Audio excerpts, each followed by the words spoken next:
Good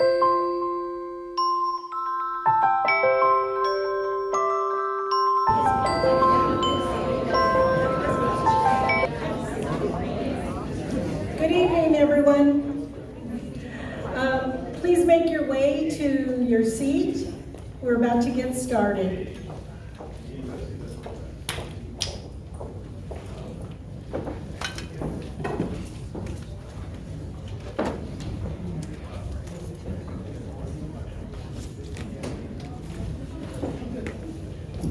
And all of the Board of Supervisor candidates, if you can please come up to the stage.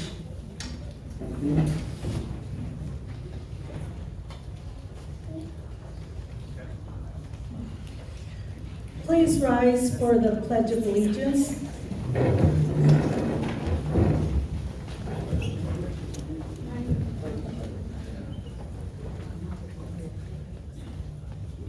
Ready, begin. I pledge allegiance to the flag of the United States of America and to the republic for which it stands, one nation, under God, indivisible, with liberty and justice for all. Thank you. Well, welcome everyone to the Latino Issues Forum.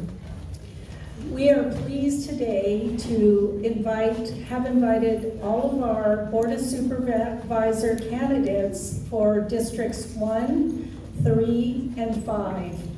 Additionally, you'll be hearing from Assembly candidates for the 37th and 44th Assembly District. I'd like to announce that Supervisor Kelly Long of the 3rd District will do a 2-minute introductory remark. Not quite at this moment. Is she on right now? Okay. I've got a few more little housekeeping things to do first. So, providing interpretation services this evening is Lourdes Campbell and Associates, who will make a short announcement.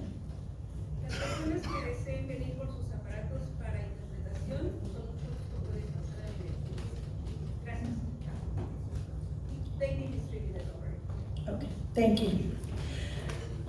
Our distinguished panelists this evening are Dr. Sandra Aldana with the State Council on Developmental Disabilities.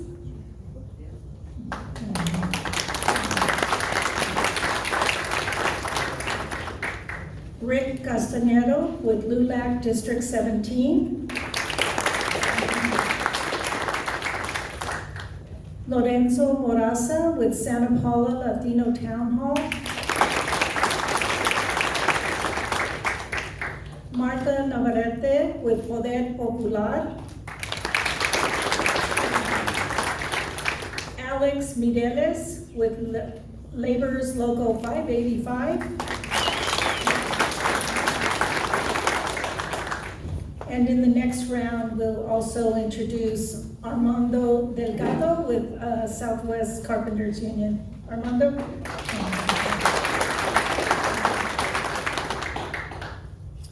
Support services for this evening are being provided by KADY TV, Ron Merson, the City of Santa Paula, Channel 10, and Miguel Orozco will be live streaming on Clínicas del Camino Real Facebook page. Getting a little bit of feedback here. Should I just step back? Okay, thank you. During the next month, you'll be able to watch this on the Santa Paula Channel 10. So if you were not able to attend tonight, you won't miss out. Also, going to the KADY TV website, you'll be able to log on there as well. A couple of housekeeping items. Please speak into the mic. My pet peeve. And I'll wag my finger if you don't do it. We would like everyone to hear your responses and to hear the questions. Opening statements will be 2 minutes. with a response of 1 minute to the questions. We'll give a little leeway up to 2 minutes, but we prefer, because we do have quite a few questions, that you stick to the 1 minute response if at all possible. There'll be a closing of 1 minute as well. The timekeeper this evening is Cynthia Salas with LULAC District 17.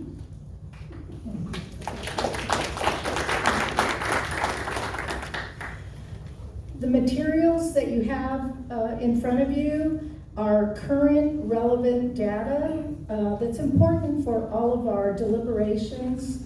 When you go home and you think about some of the questions and answers you heard tonight and you review the materials, I think you'll find that helpful. We are pleased also to note that many of the materials you'll see both on the screen and in your packet come from the County of Ventura Public Health's publication, which is the 2019 Community Health Needs Assessment. It's extremely comprehensive, so anyone, including the candidates, who wants a good look at what our county looks like can just look at that document. Additionally, also included in tonight's presentation is data provided by Professor and Chair of the Department of Economics, Finance, and Accounting School of Management, Dr. Damui. He's also the Director of the Center of Economics of Social Issues at Cal Lutheran University. I'd like to label him as the guru. So he really is invaluable to many, many efforts in this county and outside this county. The questions tonight will begin with prepared questions that the Planning Committee formulated, and I might add the Planning Committee, as you can see in your folder, includes representatives of LULAC District 17, CAUSE, Santa Paula Latino Town Hall, Clínicas del Camino Real, CAUSE Action Fund, Southwest Carpenters, Laborers Local 585, MECOP, and so we have quite a diversity of members who participated in planning this event. So those questions will come from our panelists and followed by questions from the audience. You should have picked up some cards or they will be passed out to you, and then you can transfer those cards to a monitor who will be collecting them and then bring them up to the panelists to read them. And my name is Laura Espinosa, and I'm pleased to welcome you all tonight. Let's get started.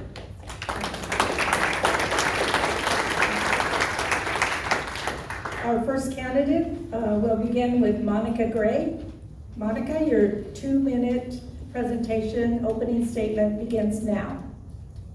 Good evening. Thank you all for having me. My name is Monica Gray, and I will be running for Board of Supervisors for District 1 because I am a lifelong county resident. I've lived in almost every city in Ventura County at some point in my life, and I know the issues that are most pressing to me because we're currently living them. I have 3 kids. I'm a student full-time at Ventura College, and I've had a long and winding road to get here. I've spent the last few years religiously going to Board of Supervisors meetings, digging all through their agendas, reading every line item and how they're spending our money.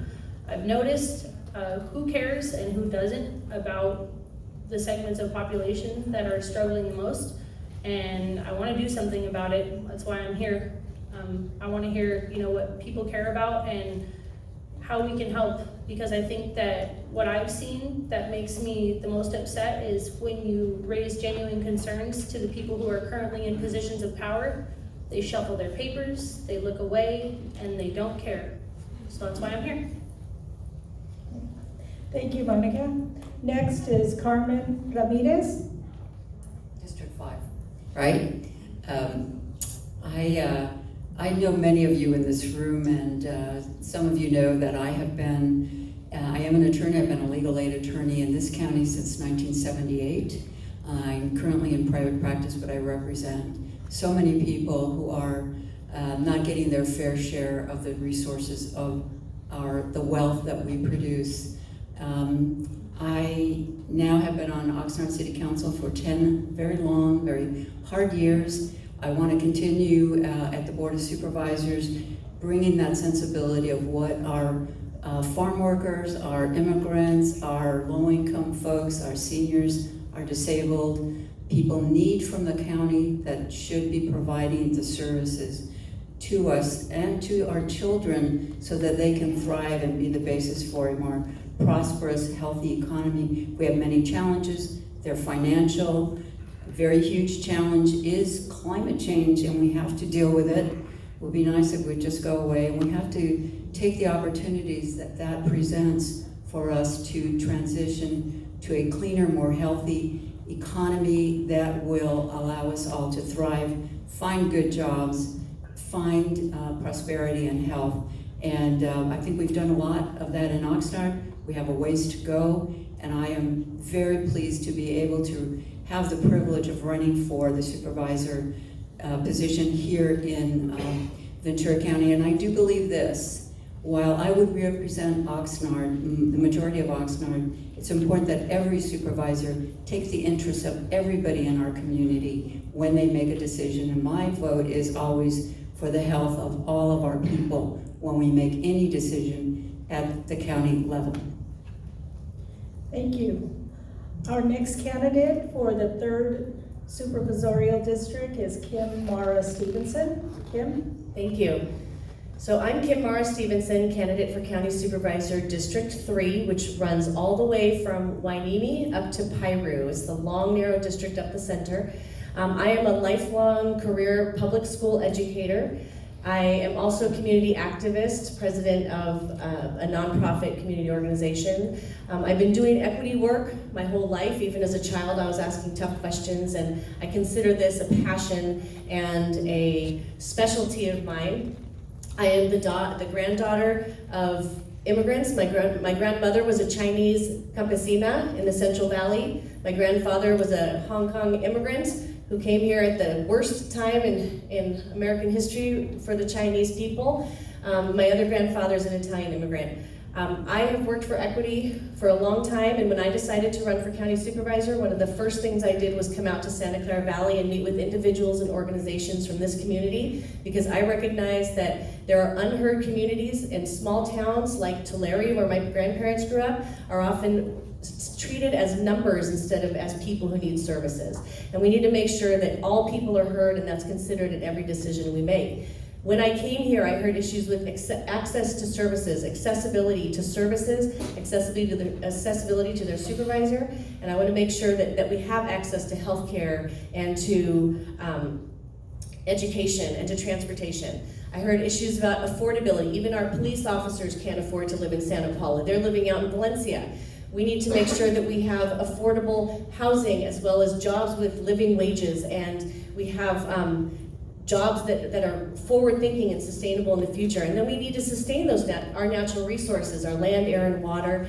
And we need to be sustainable in all things that we do, meaning that we are taking community input, we are working with the people of this community to make sure that we have long-term comprehensive solutions to big problems, and we're not trying to Band-Aid fix things in our community. Thank you. Right. Thank you. And now we'd like to move to the 2-minute opening statement from Supervisor Kelly Long. Do we have her on?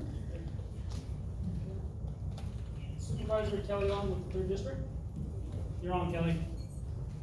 Thank you.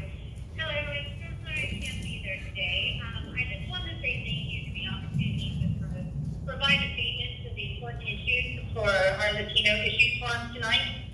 Thank you to LULAC, MyCom, CAUSE, Santa Paula Latino Town Hall, Clinicas, the Cabrillo Economic Development Corporation, CAUSE Action Fund, Luna, and Southwest Carpenters for making this event possible. I regret being unable to attend this forum in person, and unfortunately I have a conflict with an event I committed to many months ago for protected safety. but I want to make sure that everyone here tonight knows that my absence to this event is in no way representing an unwillingness to engage or address the issues important to everyone present here. And in fact, as you recall, I participated in this forum in my first campaign at this seat in 2016. So I apologize if there's any background noise with me. So now in my nearly 3 years as elected county supervisor, I've worked with many of you on issues that impact the Latino community and beyond. It has been and will always be my goal to provide a safe environment and improve the quality of life for every constituent in my district. The issues facing the Santa Clara Valley are extremely important to me. I've worked with stakeholders in the church tonight and across the county to make sure that the Santa Paula Hospital remains open and dependable resource for local residents, and together we have made a difference. Thank you for everyone and all your efforts.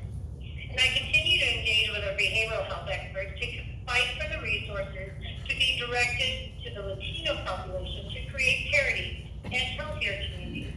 And in this, I remain focused on public safety as my #1 priority. I'm sorry, Supervisor Bond. Hey, Kelly, I think they said that you ran up to your 2-minute limit. Oh, bummer, I had so much more to say. Well, if anything, Maddie has my paperwork that I was wanting to comment, and thank you very much. I apologize, I have to go in and do the speech. Thank you so much. Thank you, Kelly. Thank you. Okay. We'll begin with our first question, starting with Alex Mideles, please. And this question, we're beginning with Monica Gray, and then we'll rotate as well. And by the way, I was remiss. One of our major sponsors, someone that you are very, very familiar with in this valley, Cabrillo Economic Development Corporation. I'm sorry, I neglected to mention you, and we're going to give you double duty at the end of the meeting.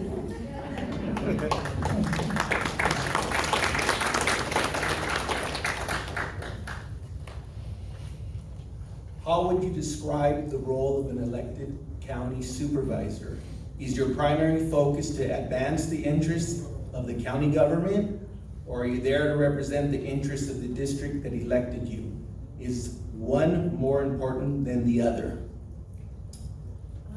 I personally, I'm representative of the people. I have come to the county myself as a constituent with concerns and have had that paper shuffling, comments waved away. I've been gaslighted by our county healthcare system while raising legitimate concerns.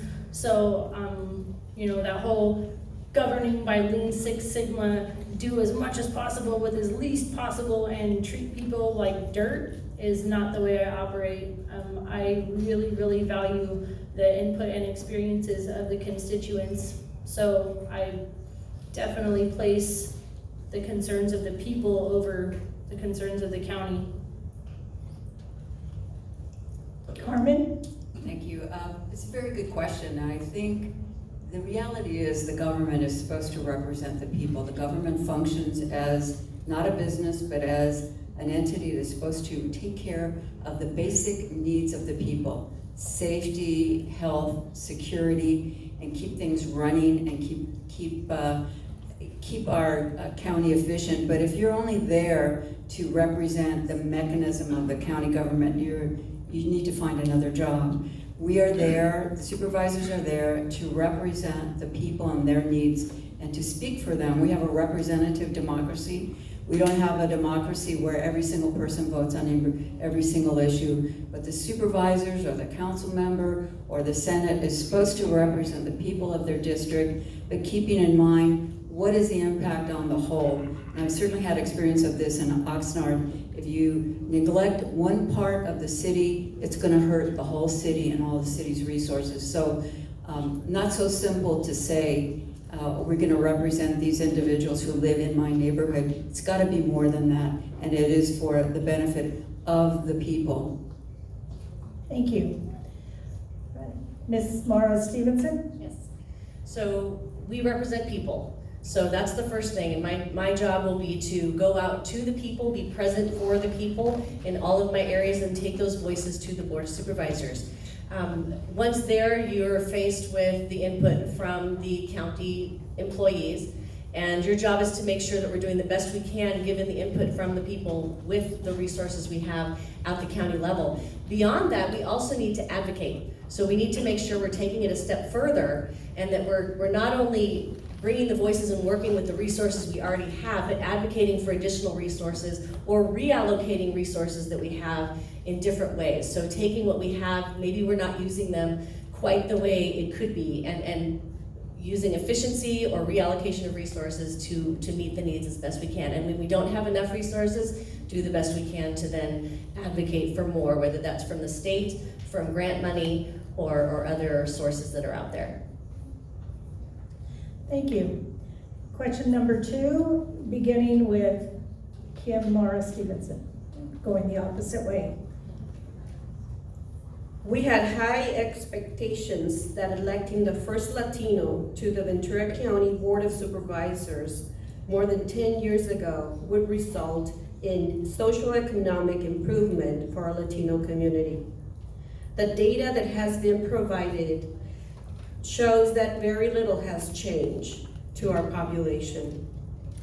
The Hispanic population has grown to 41% in our county, while the white population has decreased to 43% over this last decade. What are your thoughts for this very little improvement for our Latino population? Okay, I find it interesting. I find that the way you started the question very interesting, because I think it's more about your heart and your interests than about ethnicity necessarily.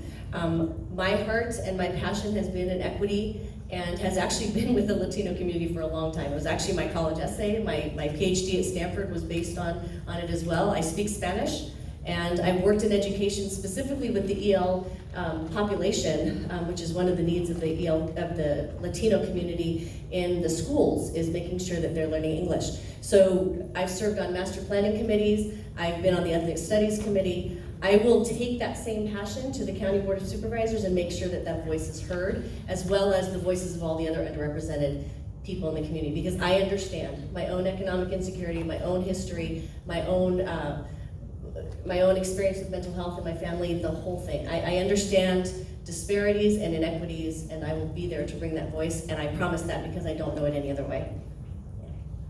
Ms. Ramirez? You know, I'm not going to say anything negative about any other elected official. Don't ask me to do that. But I will say that if you are one individual, there are things you can do on a board of supervisors or on a city council, but you have to have more. You have to have the majority to move things.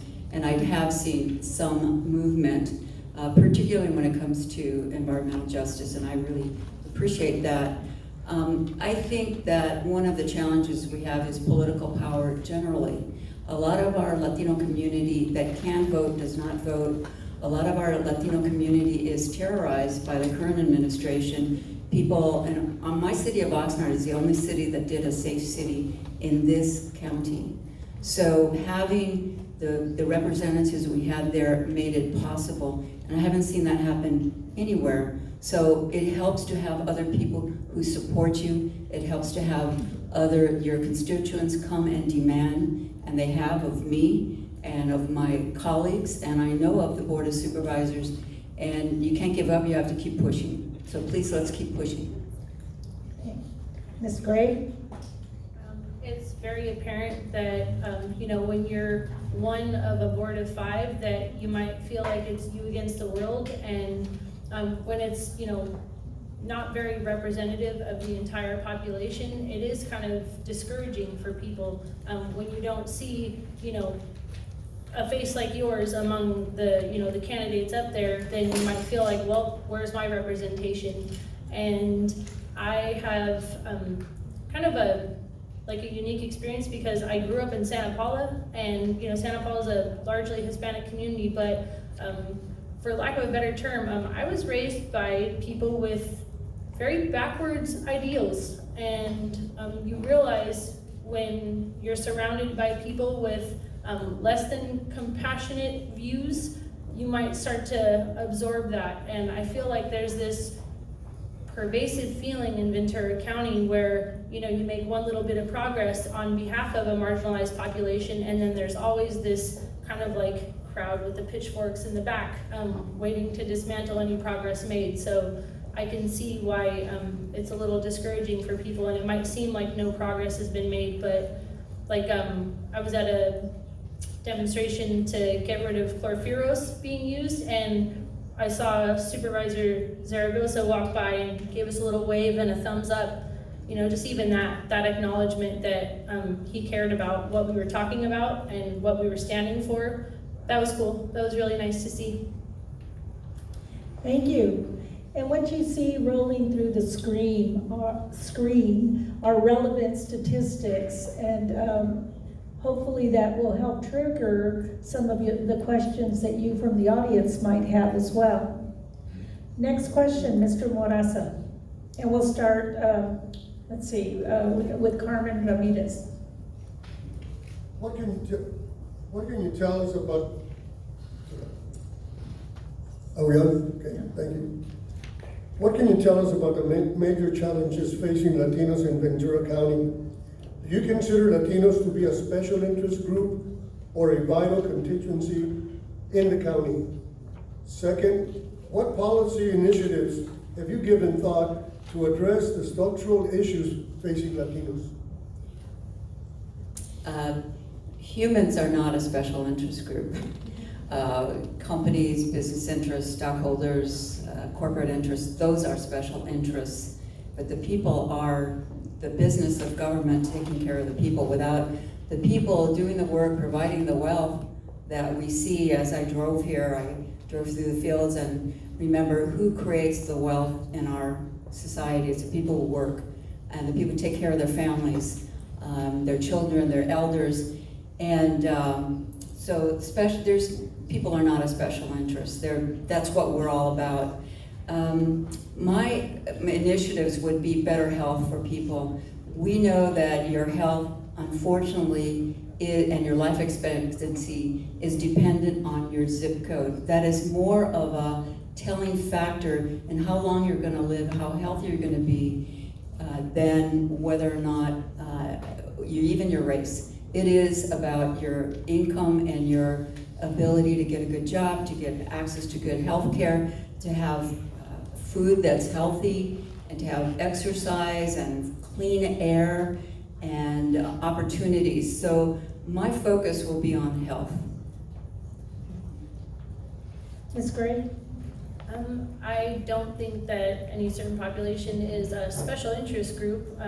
I would definitely agree with Ms. Ramirez that people are such a vital part of this community, and I have worked a little bit in food recovery and have met a lot of the people who are out there actually baking the food. And I don't know if anybody who supports ICE enforcement realizes if your workforce leaves, y'all are gonna fail. Your food's gonna fall to the ground, it's gonna rot, and you make no money, and there goes your wealth. So people should really start caring about one another. There was a documentary that I don't even know if it ever made it to mainstream, but it was called A Day Without a Mexican. Do you realize what would happen if all the people that are the backbone of our county left or got taken away?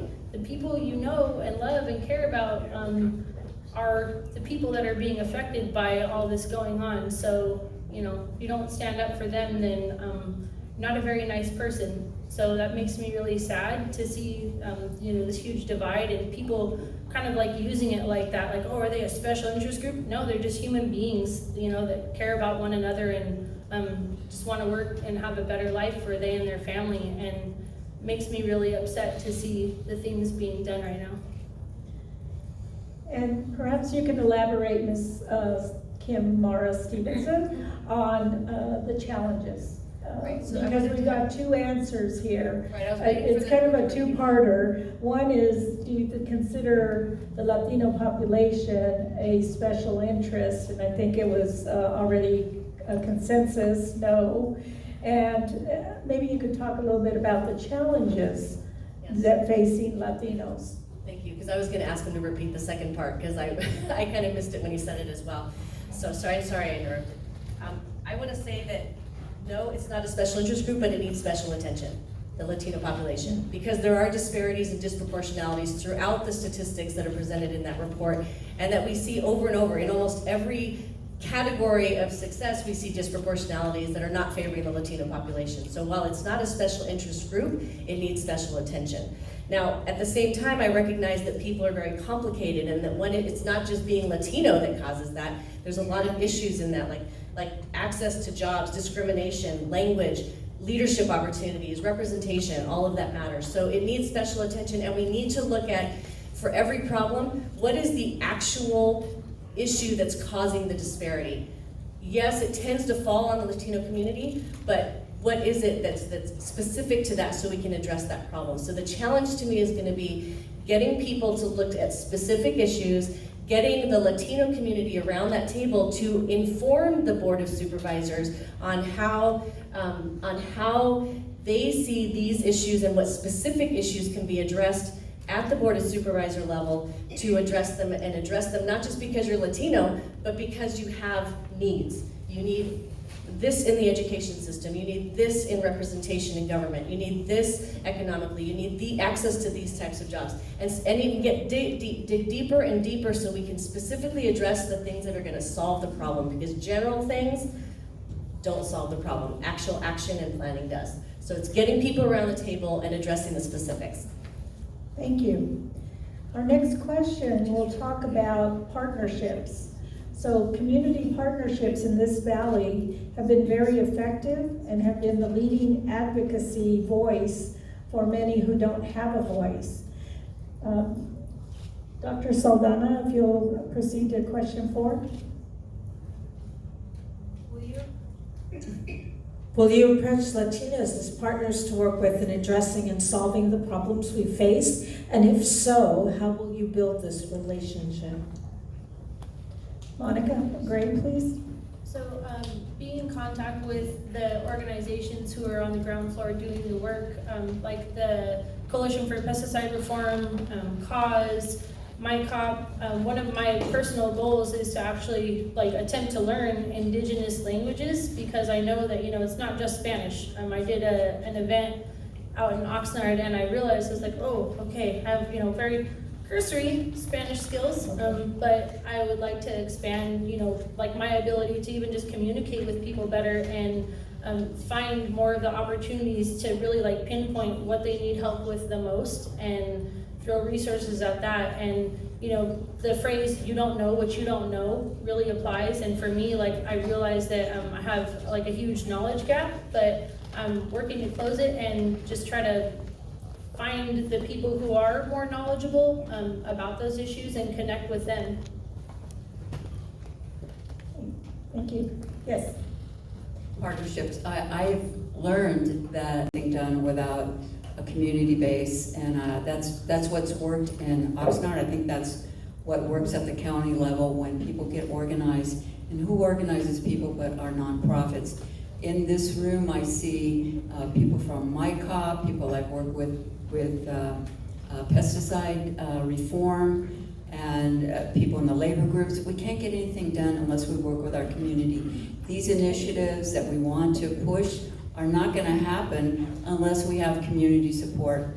That is the reality. I have worked in nonprofits as a board member my entire career, including with where I met Dr. Aldana at Tri-Counties Regional Center, where I was on the board for a long time, working with the parents of disabled children. I've been very involved in community groups like Ventura County Community Foundation, El Concilio, CAUSE, United Way, you name it, I've been there, and Cabrillo Economic Development. So getting things done, we need to work with our community groups. We need to be community organizers as well. And I think that is what, for me, has worked. Thank you. Did you? I got a little confused. I haven't gone yet. Okay, go right ahead. Let's try to stick to 1 minute now, please. We're getting lots of great questions from the audience, so we want to be able to get to all of the prepared questions and the audience questions.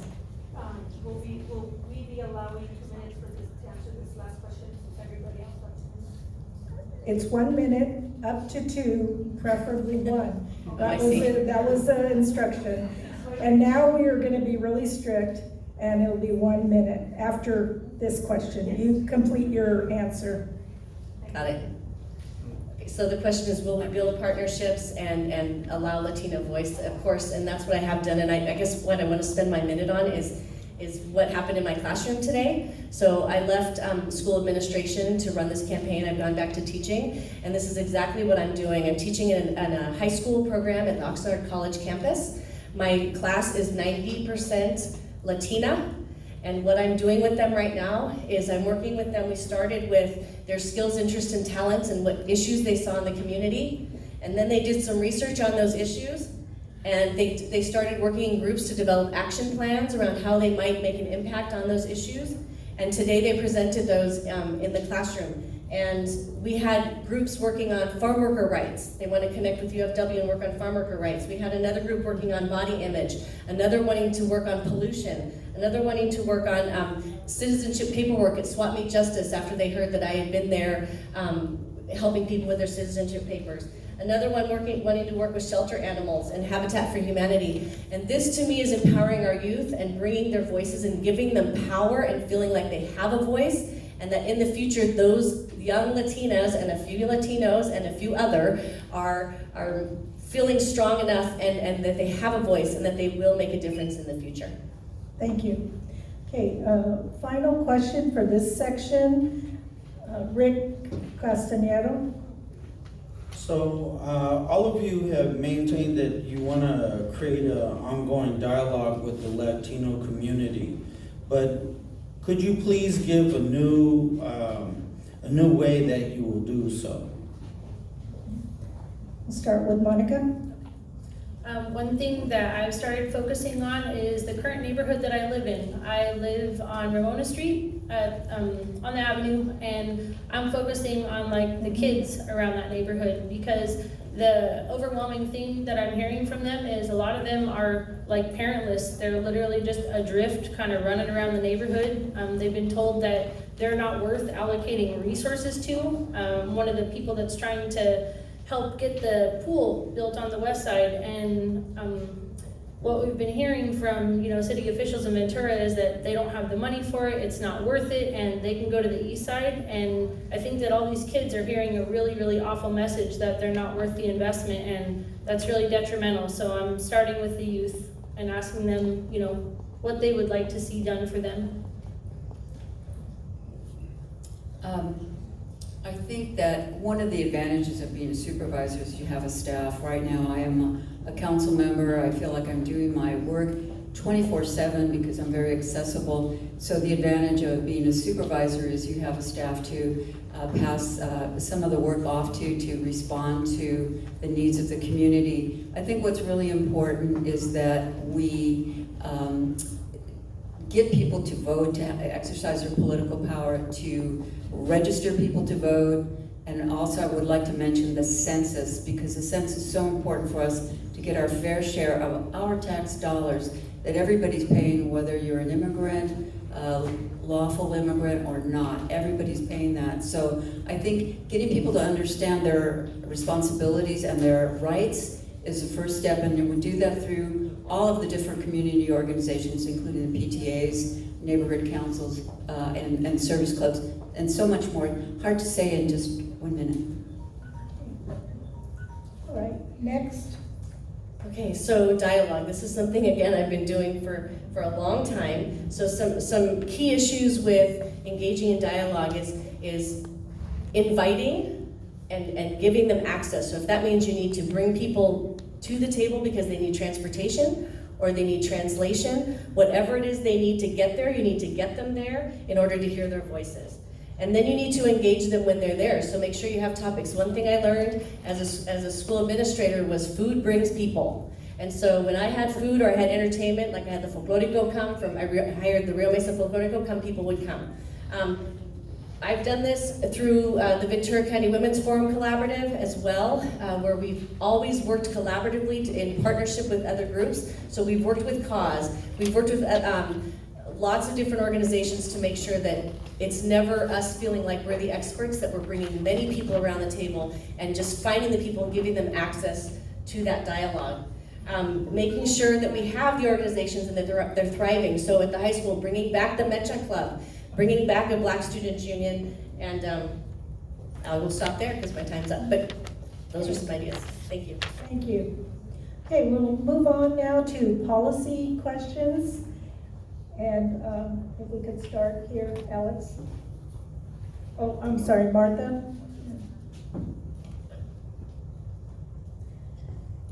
The County of Ventura has regressed in its recruitment, hiring, and retention of qualified people of color in the administrative ranks. This directly impacts linguistic and cultural competency of services to us Latinos. Latinos are well represented in lower ranks. How will you ensure that this institutional racism will finally be erased from the county government? Okay, we'll start with Kim Morrow Stevenson. Yes, so yes, there is a lack of representation and it does matter. And I saw that in my own being a female principal of a large comprehensive high school. Believe it or not, there's only 3 female principals of a large comprehensive high school in this whole county. There was 1 in Camarillo, 1 in Moore Park, and 1 in Ventura. That's it in this day and age. And that mattered. People came to me, teachers came to me, students came to me, parents came to me and said, I am so glad that you're there for my daughter or for someone that looks like you. Can you repeat the major question? Because I want to make sure I'm addressing it in my minute. Yes, the question is, how will you ensure that the institutional racism will finally be erased from county government? Okay, so we need to make sure that we are hiring fairly and that we're supporting people so that they can have access to those jobs. So if we have job descriptions that are very specific, we need to make sure that people are qualified for that. So that might mean we need to do some things before the job, or we need to modify the job description itself. Okay, time, please. So for those of you familiar with county hiring systems, there are strict regulations. There's MOUs for each classification of jobs, and yet we see the higher ranks of administration, not one person of color. Okay, and that's been going for years. So again, we want to emphasize, how will you change that dynamic? Because it makes a difference. Policy decisions being made by the administration of county government filter down to the communities at the community level. So it is imperative that the people at the top reflect the communities that they serve. So, is there another remark that somebody Yes, I like would love to. Can I add to what I said since you added that piece? So what we did at my high school was we looked 30 at seconds. Okay, we looked at disproportionality data, and I pointed out to my staff the difference between the classified staff, the service, and the teachers, and how it was misrepresenting our students, are looking at the data for our students versus our 2 levels of staff. And then we talked about the difference in how student outcomes because of that. This was the beginning of a discussion that we should also have at the county level, looking at the disproportionality data and holding people accountable to those MOUs, because throughout the county I hear about accountability issues. People might put things in place but don't hold people accountable to it. Okay. I gave 30 seconds because this is a really important issue. 9,000 county employees in this county. That there's got to be a few in there who could rise through the ranks to be CEO tomorrow. So Ms. Ramirez and Ms. Gray, you have 30 seconds to also address that. A year ago, I was invited to participate in a group of county employees who were working on something called Achieving Racial and Social Equity. And we did a whole year's worth of investigations, talks, support understanding history. And we came up with a mission statement to achieve parity. And it went up the ranks and it died. So that kind of thing has to go up the ranks and live. So I'm getting the high sign, so I don't know if I can even finish this. So more work to do. Thank you. Much the same way that the question was raised, are Latinos a special interest group? No, they're just like anybody else. They do the work and they want, to raise up in the ranks, hopefully get a raise, and you don't want to be at an entry-level position forever. And I have personally been in meetings and among various members of county organizations who say horribly, thinly veiled, racist comments, and I'm like, oh my God, why'd you say that in front of me? Nobody telling you. Okay, thank you. Thank you. Next policy question. Lorenzo Moraza. The Santa Clara Valley has a dismal record of youth jobs. Years ago, every summer, at least 30 slots were allocated to Santa Paula. How will you ensure that workforce development dollars will be used to hire young people in the Santa Clara Valley in the form of jobs? Okay, Carmen Ramirez. We have something in the county called the Workforce Development Board, and I'd like to know more about it. And I've always, in the past, I think there's some great people on it now, have spent a lot of time in meetings, but not really getting people into the workforce. We certainly need people in apprenticeships so that if they're not ready at the time they graduate from high school, they can go into an apprenticeship program and learn a trade where the jobs are good, the pay is good. Not everybody wants to be a mathematician. Does that mean I have 30 seconds or? Okay. So I see a lot of opportunity coming if we would just take those opportunities in the new industries and the technology. We cannot leave our young people behind, but they have to be ready to take the jobs. And I'm right now I'm chair of the Economic Development Collaborative for the county, and that is a big focus of our group. Thank you. That's great. I am currently an ag ambassador at Ventura College. I went back to school a little later in life. I was one of those kids who, because I wasn't in the ag magnet program, when I was in high school, that was a very strong program. Everyone got guaranteed college acceptance. I did not want to deal with sows and plows, so I didn't get into the ag program. Now I am at VC, and I think it's awesome. I actually was displaced from the medical cannabis industry, and so I went back to school. So I want to find opportunities for these kids before they go down the wrong path. Like, you see the warning signs, you see the red flags, and you also see the fact that, like, how many people want to go $80,000 in debt to get a 4-year university degree when you get that entry-level job with no help of, rising through those ranks? It just doesn't make sense. So providing more opportunities for kids to find their passion and follow it and, have a happy life. That's what I want to do. Thank you. So again, this is something we did at the high school, and it's the same. We partnered with the Civic Alliance to make sure that all of our career technical education pathways were connected to high-wage, high-need jobs in this community. Each high school in our district has probably about 6 or more academies that end in internships for students that are paid.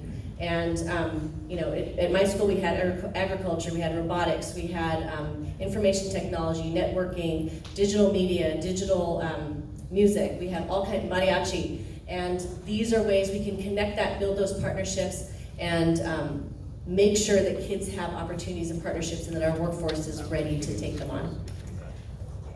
Thank you. And can you mention what high school that was at? Yeah, I was the principal of Adolfo Camarillo High School. Okay. Yeah. I wanted to make that distinction. I knew that.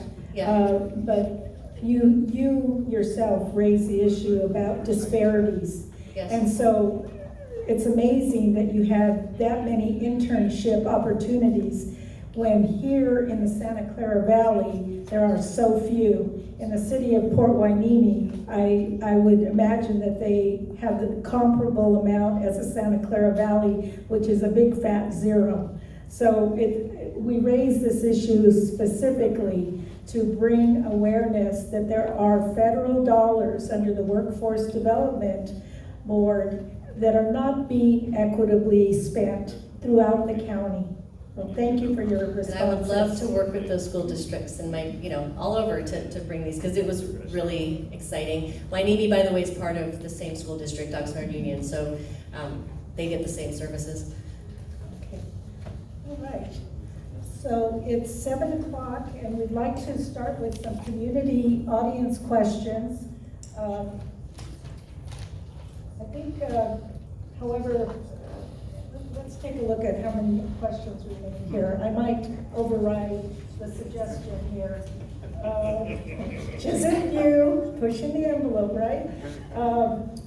Ms. Saldana, will you go to, I think you're next in line here. We'll end with the 2 questions right here, and then we'll move to the community questions. So who was next here? Was it Ms. Saldana? Okay.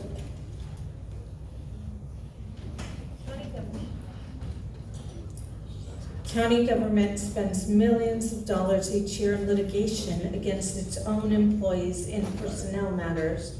Will you commit to shed light on this invisible expenditure and bring experts to make recommendations on the broken system that allows discrimination to exist, with special protections for those agencies who are led by elected department heads such as sheriff, probation, and district attorney's offices countywide?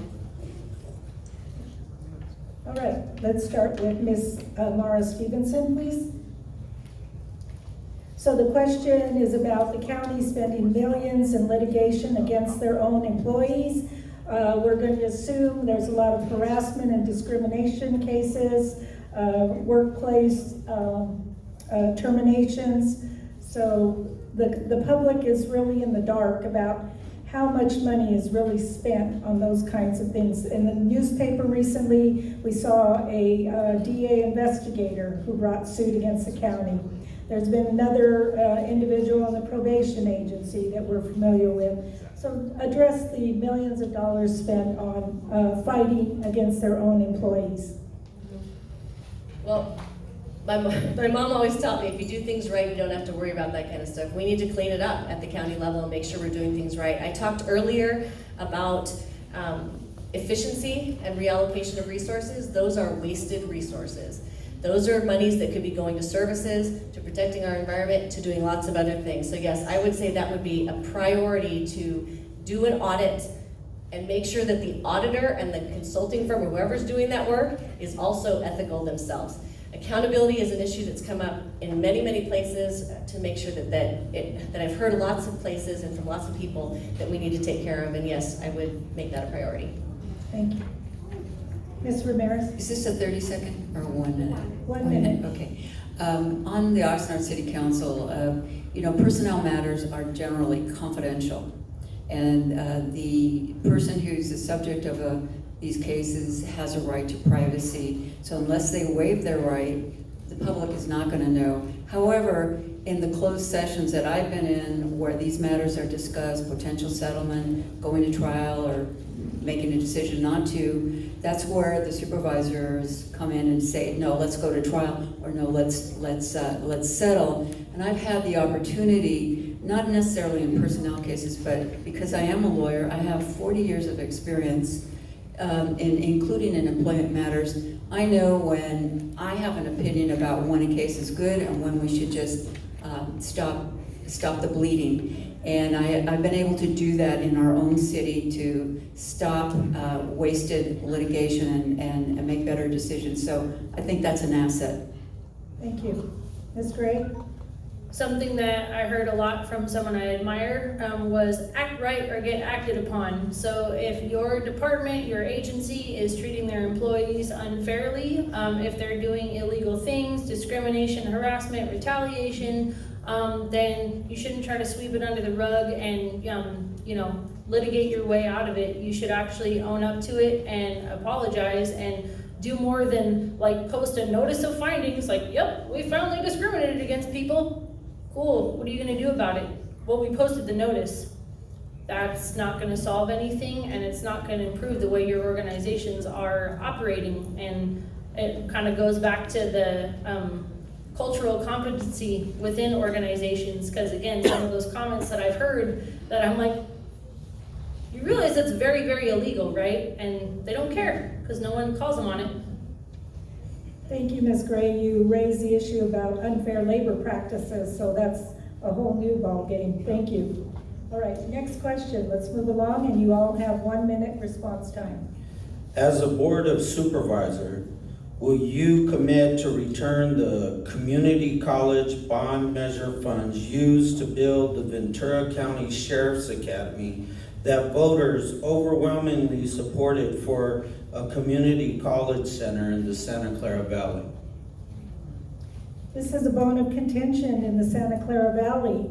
So in 2002, just to give a little background, the voters overwhelmingly voted $356 million bond measure to expand services of the community college district.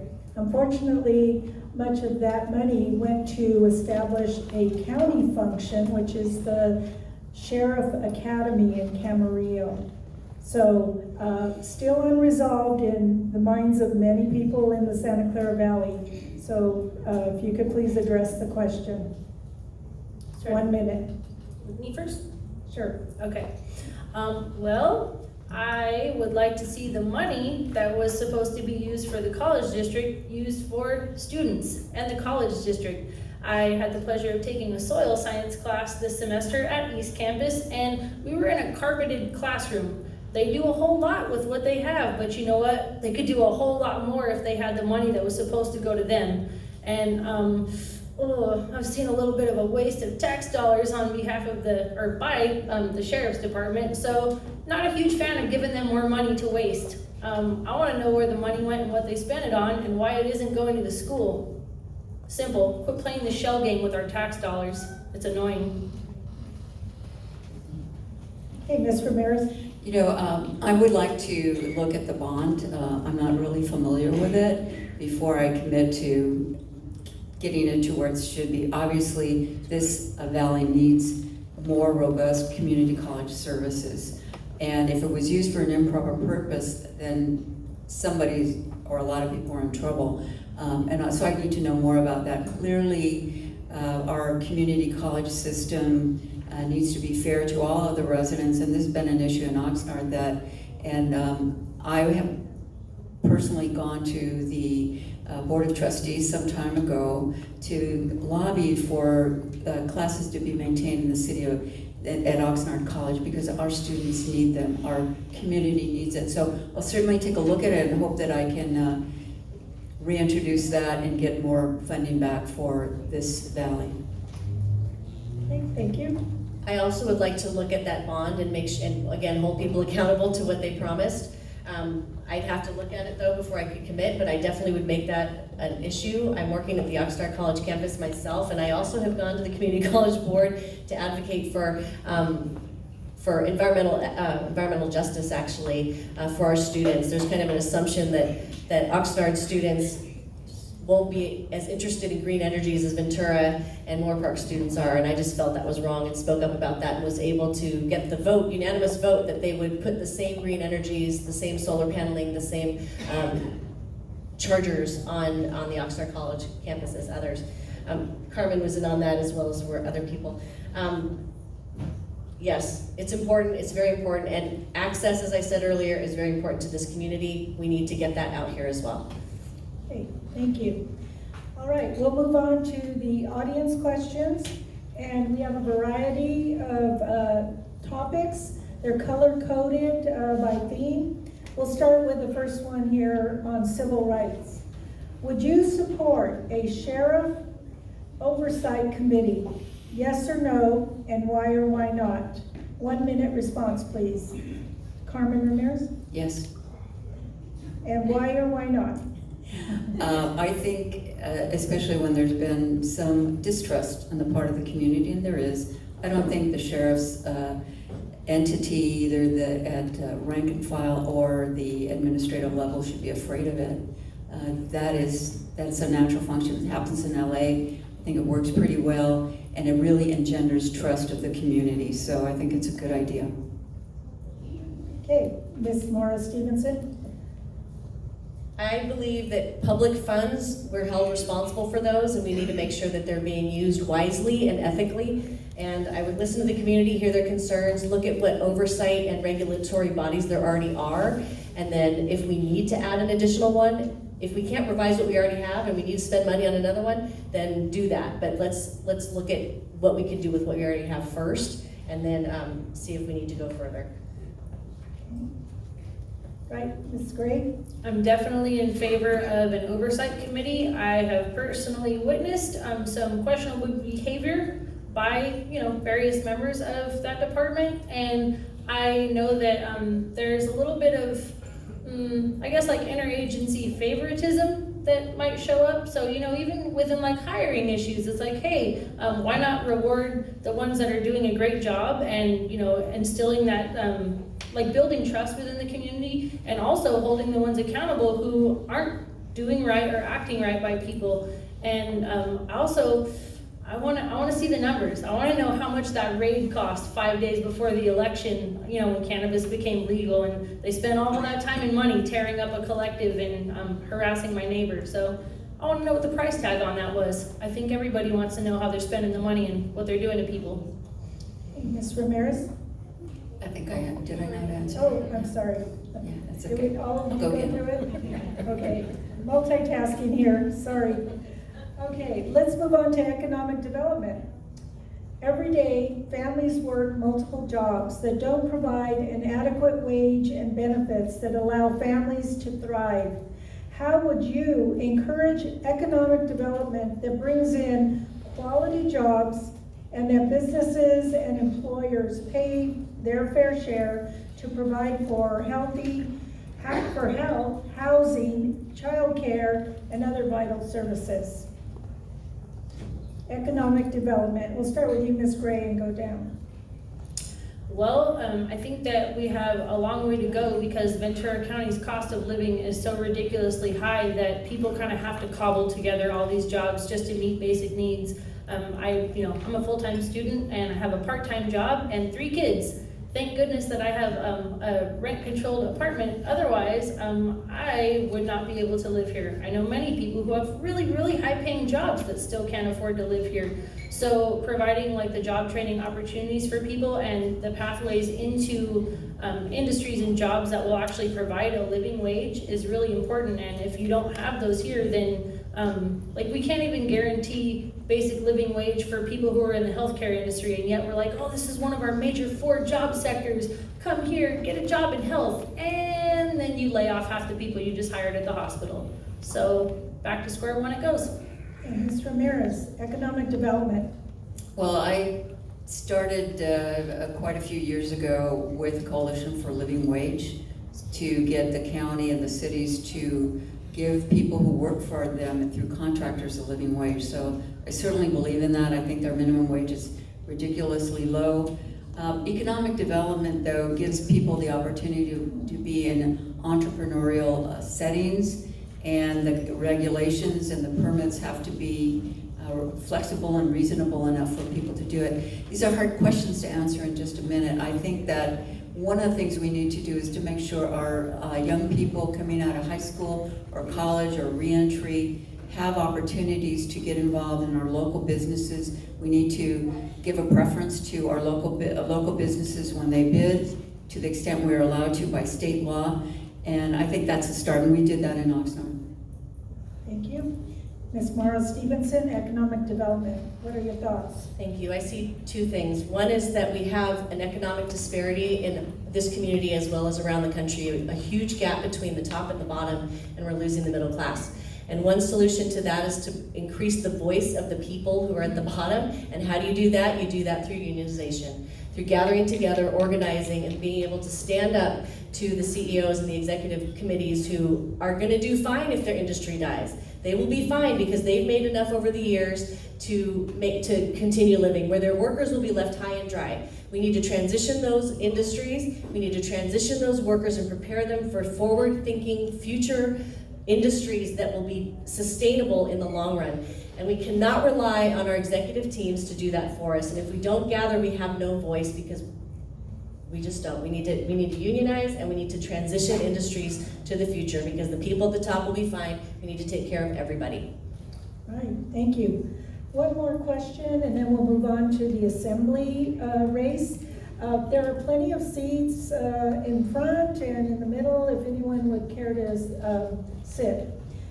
The cost, this one is on housing. The cost of housing is one of the most challenging issues for our community, in particular low-income families?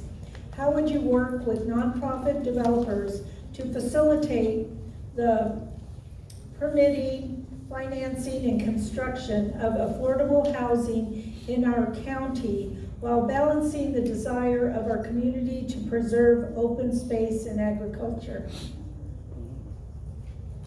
All right, Kim Morris-Stevenson.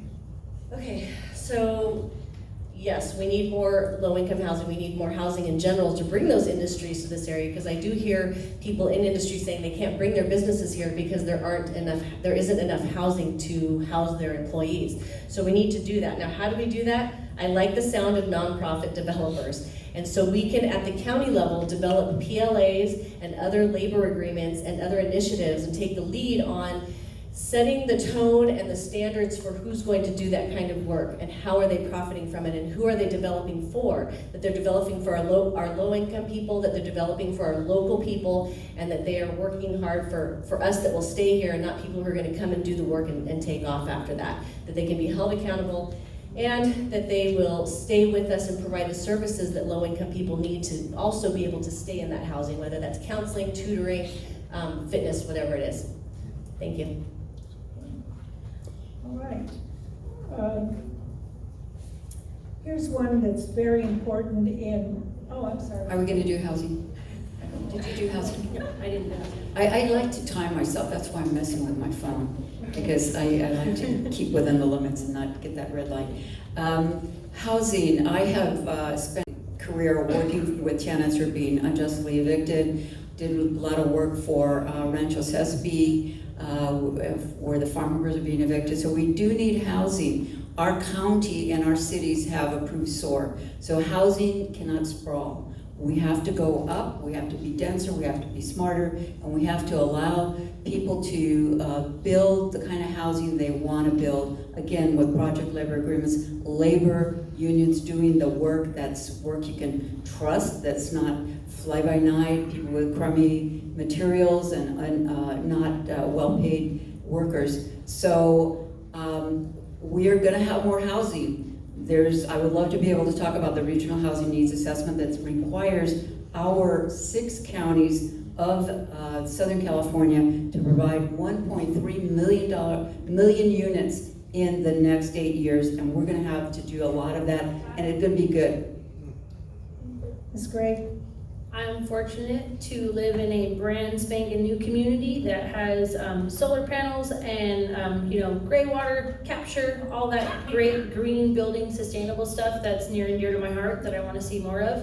I wish more people had access to that, and it makes me really sad to hear stories of seniors who they don't qualify to live in shelters and they're all living in vans. And there's actually a large population of students that go to Ventura College that are quietly living in their cars. I don't know what happened with the proposal for the Safe Sleep program, but the line for the food pantry is getting longer by the day, and that's just the most basic of needs. When you talk about housing, if you don't have a place to shower and sleep, then you can't find that great job and you can't progress. So housing is a basic need, and we need to provide more of it.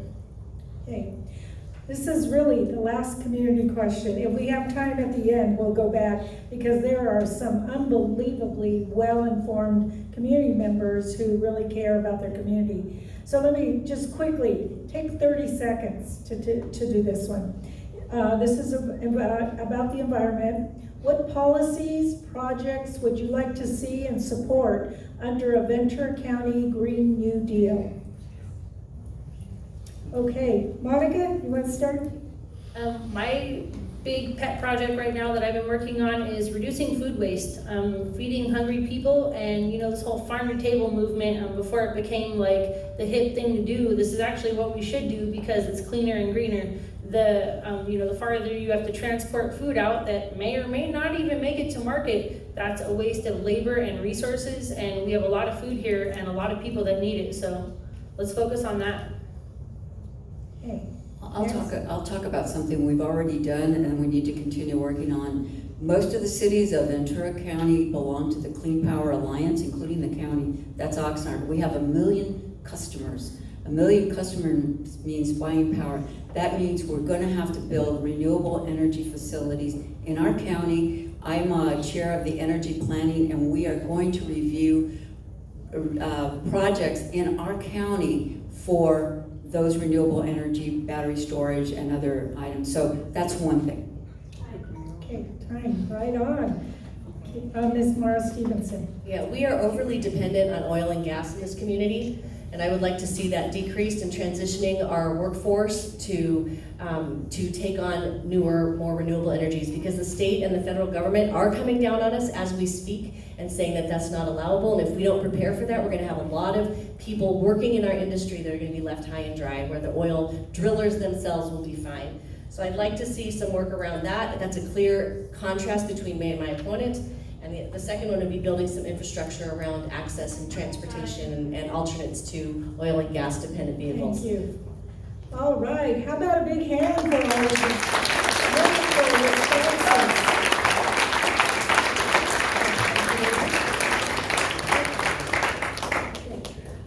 We'd like to take a 5-minute break while we transition candidates, and we will call up the assembly candidates. 5-minute break. If you haven't already, there are plenty of burritos in the back.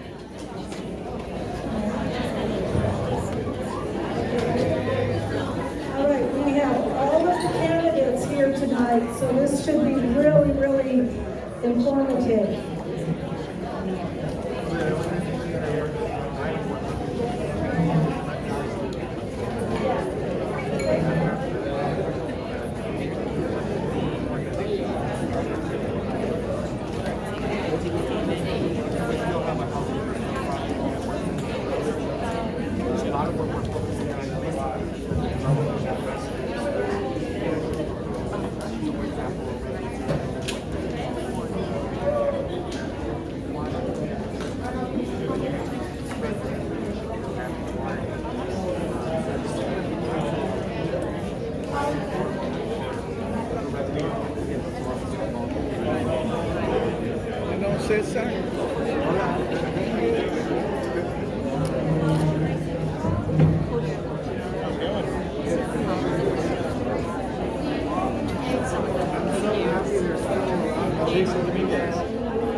There's actually some of the leaders that I saw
tape them. Oh, wait.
until everyone takes a seat, please.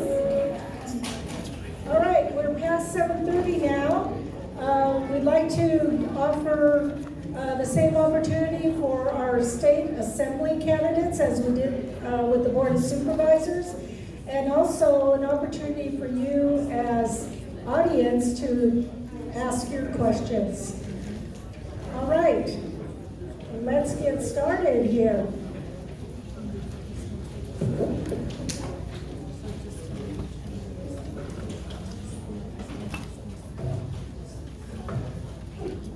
All right, this evening we have the pleasure of introducing candidates for the State Assembly. And tonight are all candidates from the 37th Assembly District, correct? That's right. Okay. From your left is Kathy Murillo, Elsa Granados, Jason Dominguez, Jonathan Aboud, and Steve Blum.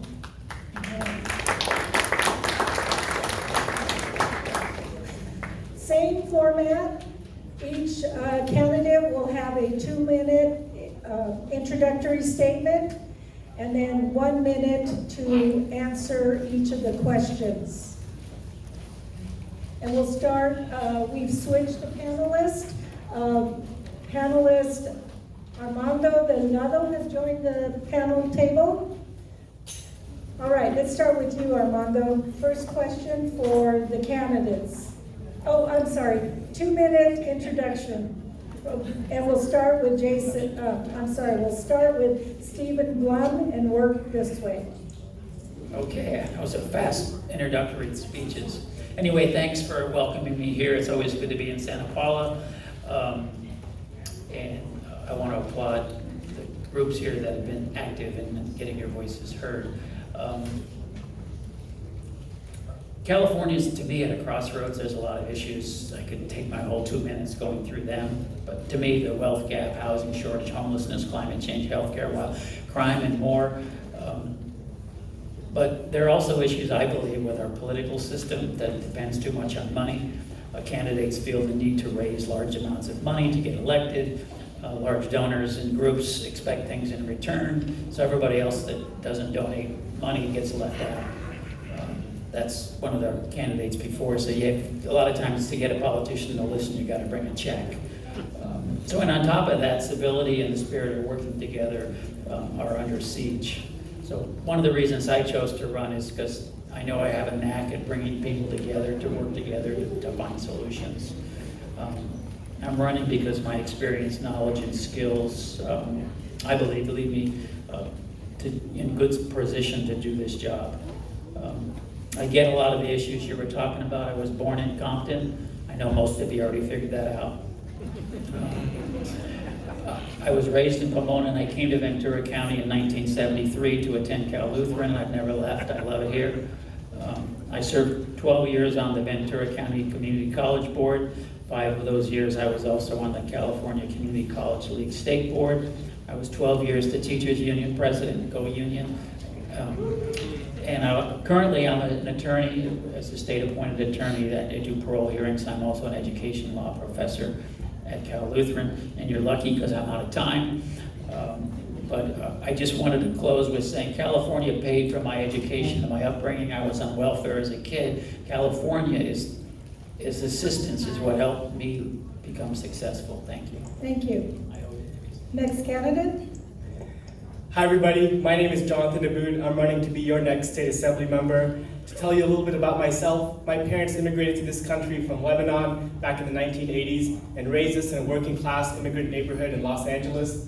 We grew up in a rent-controlled apartment next to an oil field, and we went to an underfunded school. And when I went to high school, my mom made the decision to get me a permit to another public school district.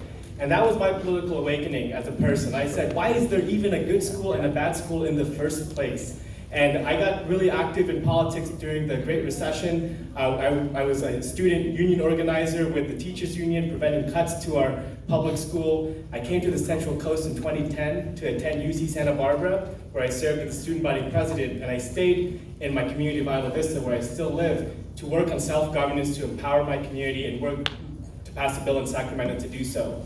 I'm running on the values that we prosper only when everybody prospers, and that if we can imagine ambitious and transformative change to bring that prosperity to everybody, we need to do everything we can in our power to make it happen. I'm running on 3 major issues. First is education being a right. We need to be having parental paid leave, universal childcare in pre-K, teachers getting paid $60,000 to start, and tuition-free college, bringing that back again to California. I'm running on a Green New Deal to defeat the climate change crisis. That's going to end our reliance on fossil fuels, invest in our communities that have been underserved, using good union jobs. And lastly, I'm going to get money out of politics, so that you don't have the first question when you're running for office being, how much money do you have and how many donors do you know? As if I'm elected, I'm going to be a strong and energetic leader in the Assembly. I'm going to be an organizer working with all of our communities to get our legislation passed, and I'm looking forward to the questions today and speaking with you all. Thank you.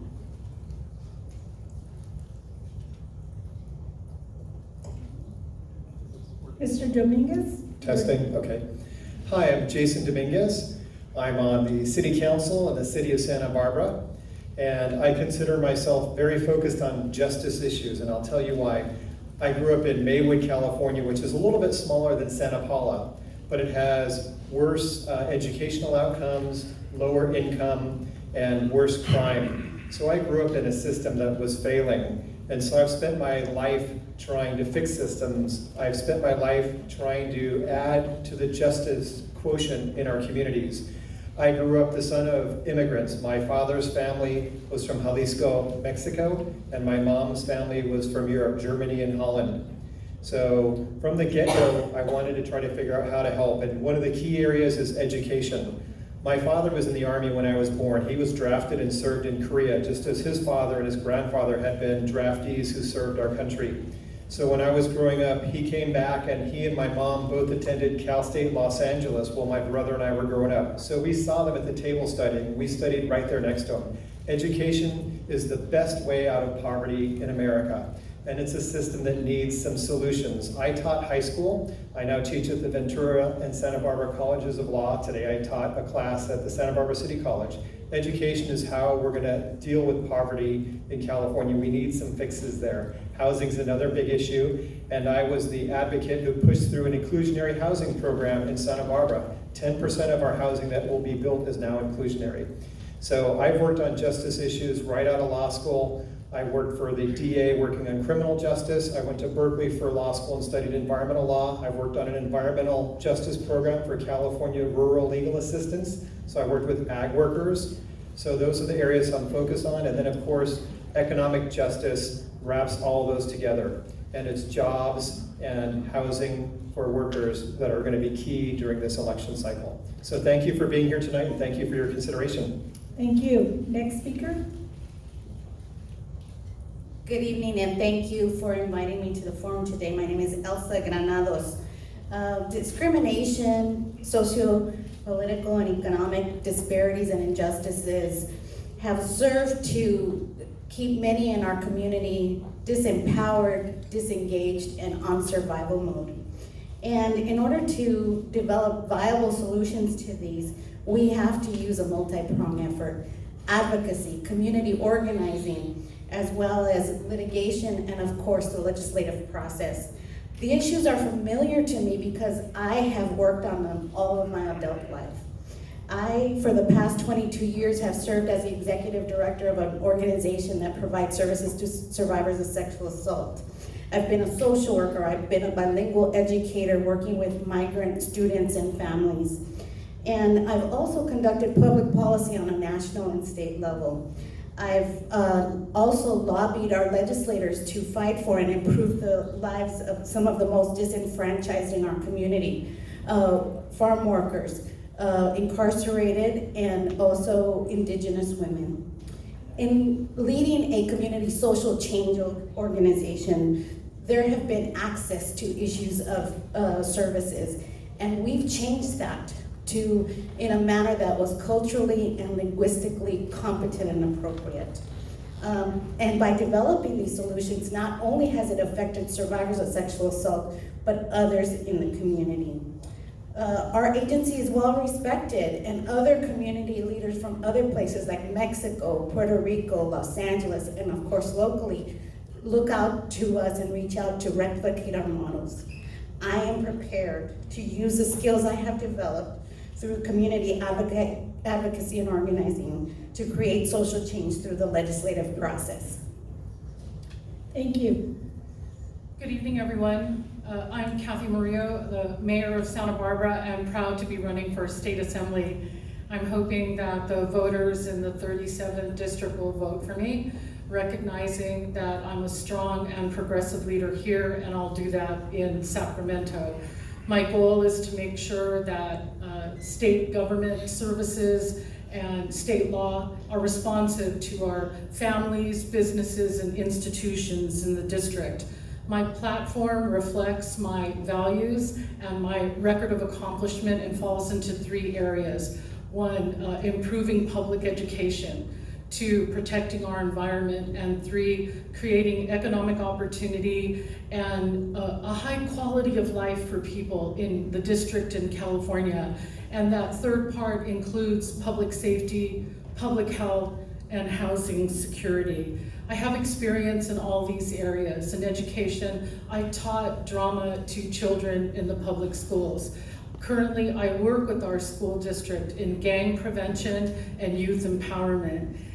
In the environmental arena at the city, under my leadership, we've addressed plastic pollution in the ocean. We're a B City USA with an eye on pesticide use. We're also working to be climate resilient. In the terms of economic development, I'm proud that I established a project labor agreement policy at the city of Santa Barbara, creating good union jobs for our working class families. So I will take that body of work and this passion to Sacramento with me. I want to say too that I lived and worked in Ventura County for 3 years in the late 90s. And I want you to know Ventura is close to my heart, and I look forward to serving you. Thank you. All right. Thank you. All right, Mr. Delgado, could you start with the questions? Low-wage paying jobs are a major contribution to the difficulty of the Latino community, ability to provide for a better quality of life. Union apprenticeship programs teach the skills and training to prepare our gente for successful professional construction careers. Will you issue public statements and/or speak out publicly in favor of the right to organize and collectively bargain on publicly funded projects and large private developments here in our county? We'll start with Ms. Murillo. Thank you. As I said, I helped establish a project labor agreement policy at the city of Santa Barbara, where every public works job over $5 million gives preference to union workers. I also organized an apprenticeship fair at Casa de la Raza, a community center in our working class neighborhood, so that we can encourage young people to get into those apprenticeship positions and learn while they're on the job. And yes, you get from good union work, you get high quality work on time, on budget, and it spreads the wealth around, and everyone has a chance for prosperity. Thank you. Next, please. Same question. Okay. So in relation to low-wage jobs, we need to do better.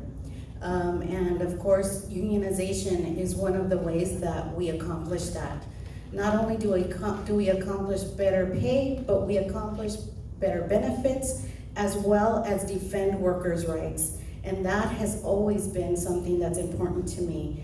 In my own workplace, I regularly take the time to explain to my workers their rights. And not only do they establish that trust with me while they're working, but when they leave, many months or years later, they call me back because they say, what are my rights in this? And I very gladly share what I know. So I do believe in that.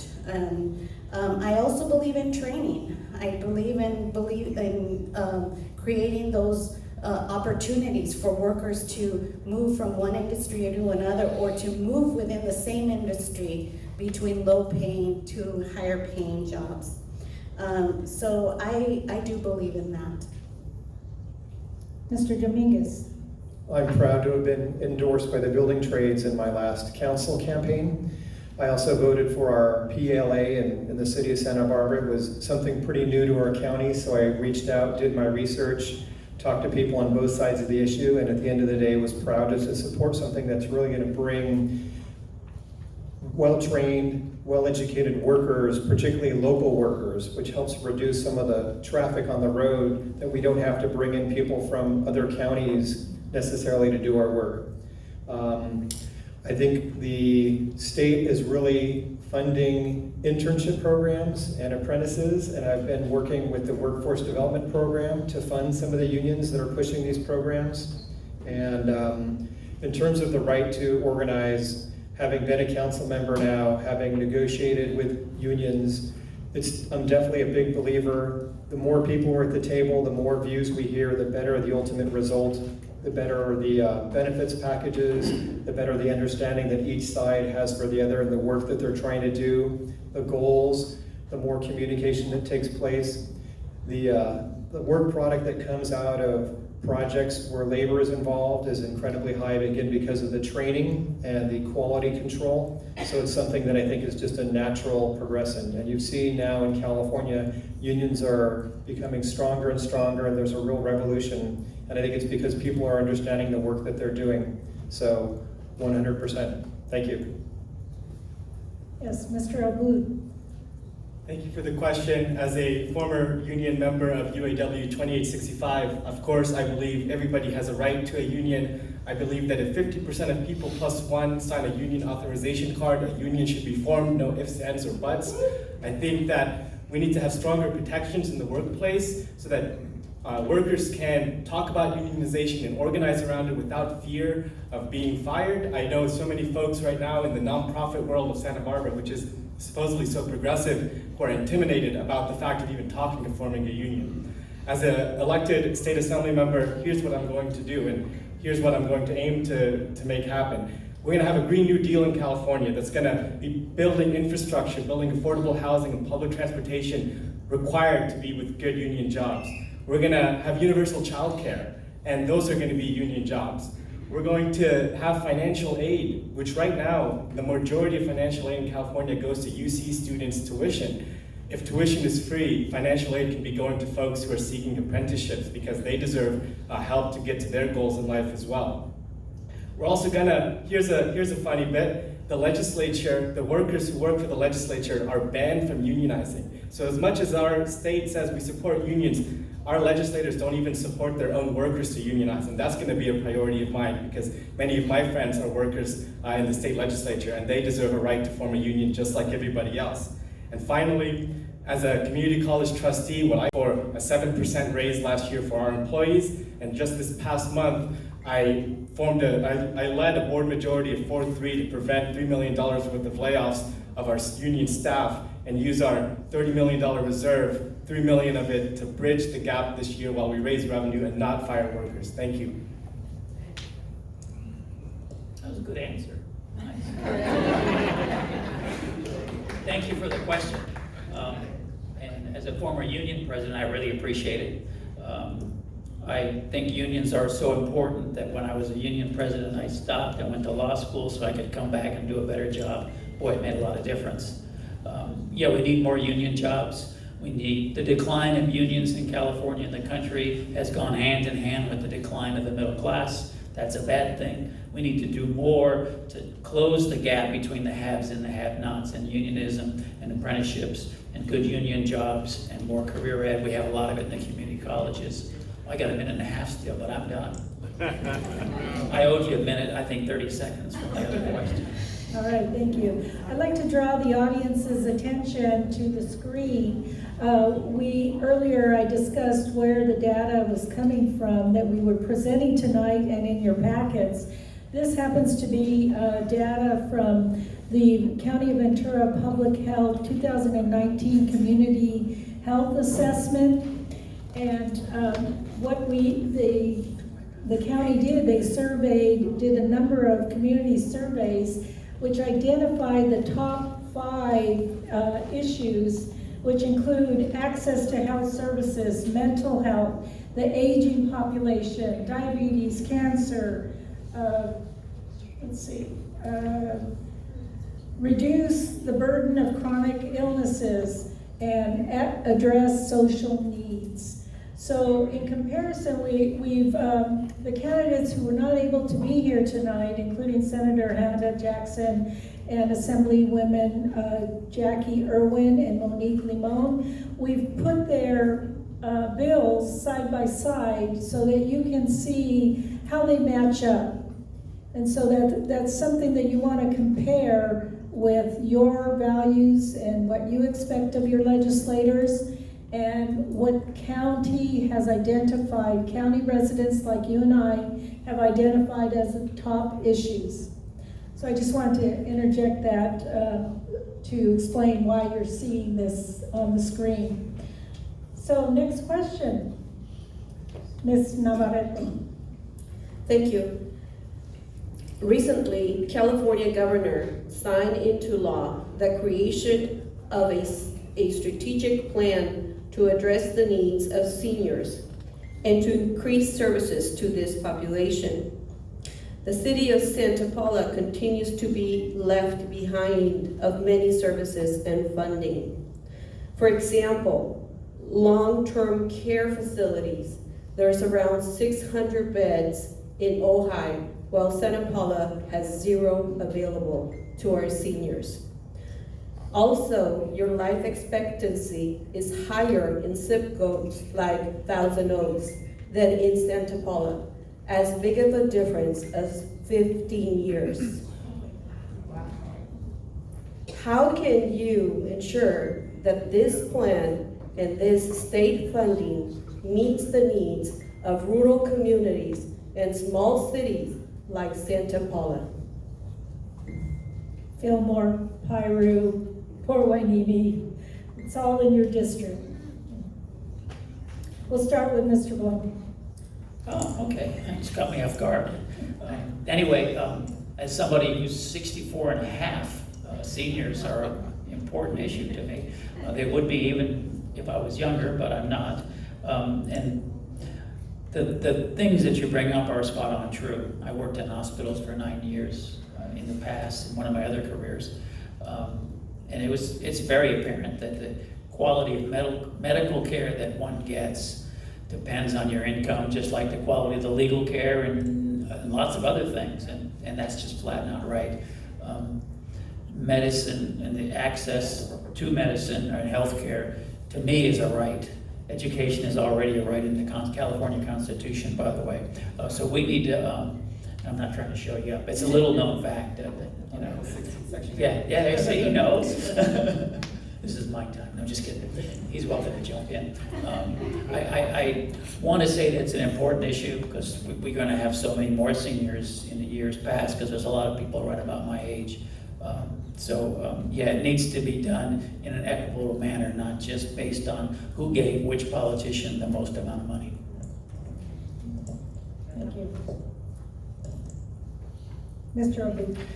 Thank you for the question. It's deeply personal to me. My grandparents were living on a fixed income when they got to this country, and they were only able to make it because of Medi-Cal and because we had rent control in Los Angeles. And what I've been speaking with a lot of people about during this election so far is housing is one of the biggest concerns to seniors. Being able to have stable housing, being able to continue living in a good community and good environment. And so that's I think a number one issue to be addressing is making sure that there's affordable housing, especially to those on fixed incomes, who majority are seniors, but there's many people in that category. I also believe healthcare is a right. I think we've done a great job with funding healthcare for our seniors, but we can do so much more. Like the question asked, there's not adequate facilities, especially in these underserved areas. And I think that funding should be prioritized in all areas, whether it's this aging plan or whether it's the Green New Deal or any state proposal that's made. We need to be directing our priorities towards those most in need because we prosper only when everyone prospers. Thank you. Yes, Mr. Dominguez. So I'm the liaison in Santa Barbara from our city council to our housing authority, and I'm incredibly proud of our housing authority. Around 15% of our housing stock is preserved for those who are in need of housing. So we do a great job, and I'm happy to sit down with Santa Paula's leaders when I'm in the legislature to figure out how to solve this problem. I'm pleased to announce I have the endorsement of 3 of the council members and the mayor of Santa Paula. And I've been very successful with getting endorsements from small towns, partly because I'm from a small town, 27,000 people, and I know what it's like to be overlooked by your county and by the state. I've received the endorsement of the mayor of Solvang, which I think is the smallest city in the district, and a council member from Fillmore and Oxnard, and the mayor of Buellton. Maybe Buellton's smaller than Solvang. So the leaders of small towns trust me to help fight for them to solve these problems. My background, undergrad, was a psych major, and I've worked with mental health patients. I was a county council. I worked for the county of Santa Barbara and worked with some of the most severe mental health patients.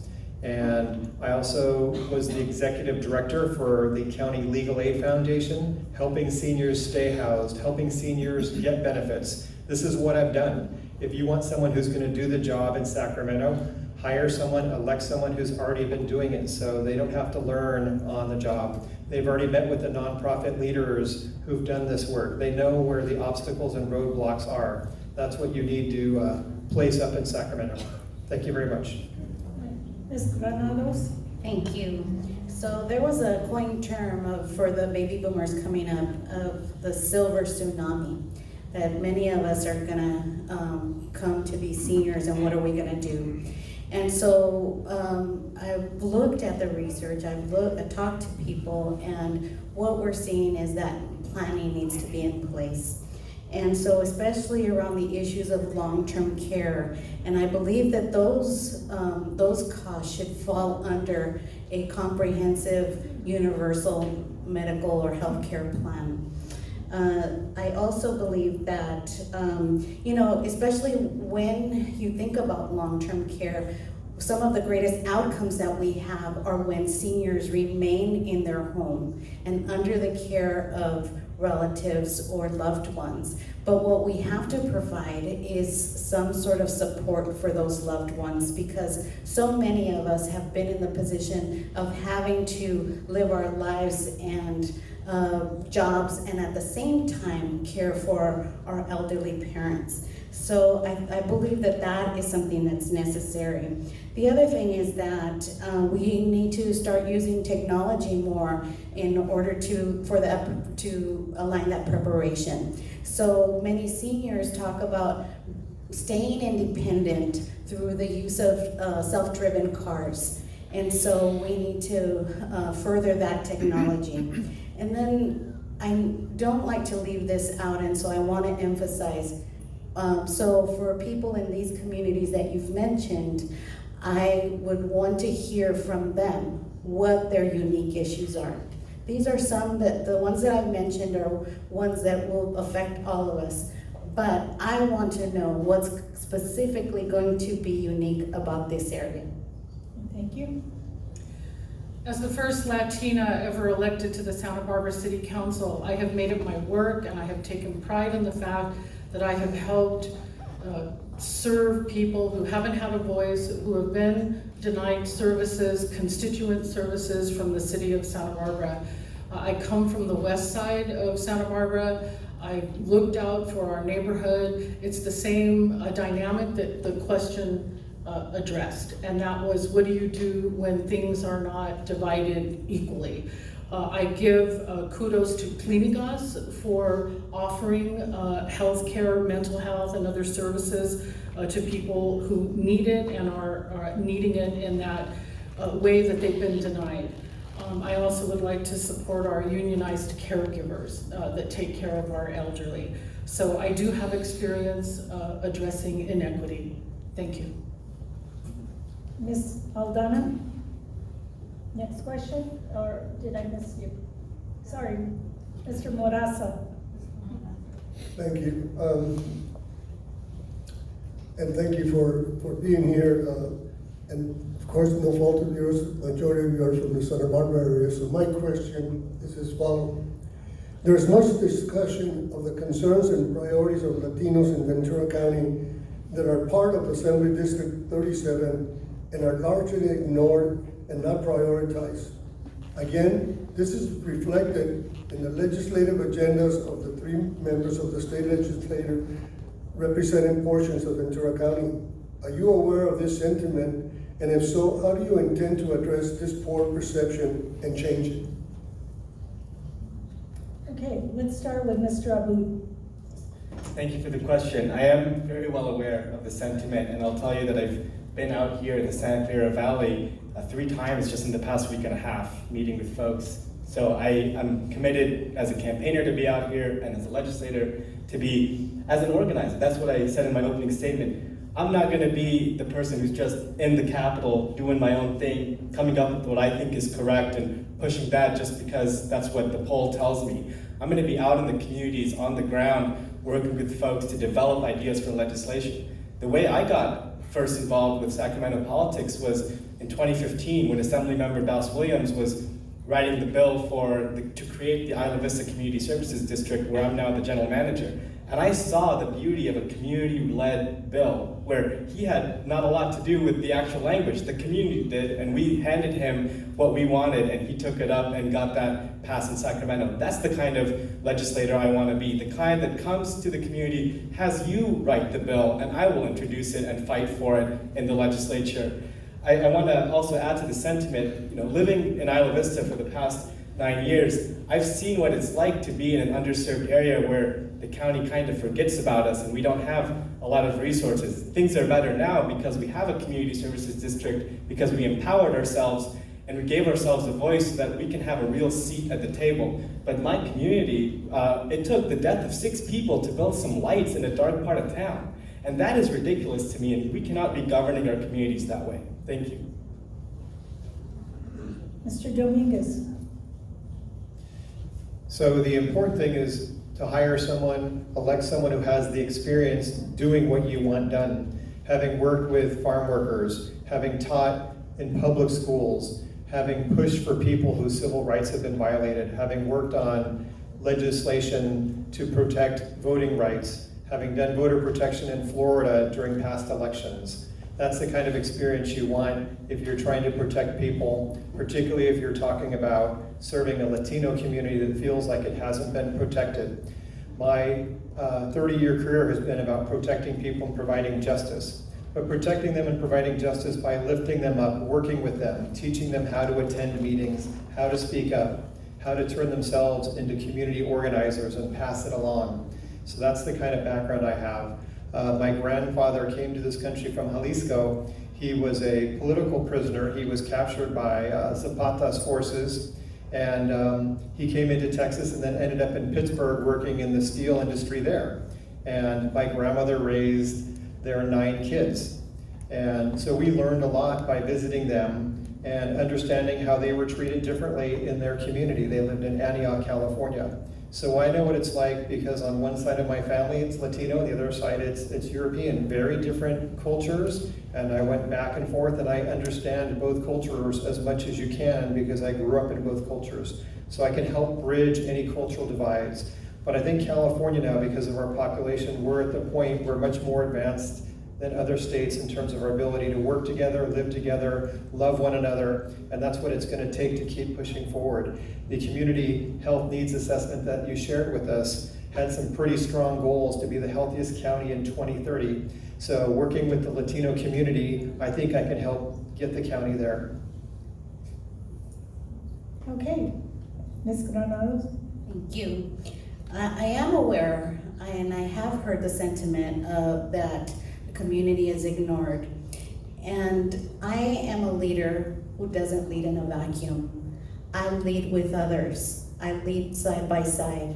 I will always ask those who are most impacted by a decision, by a policy, to give input.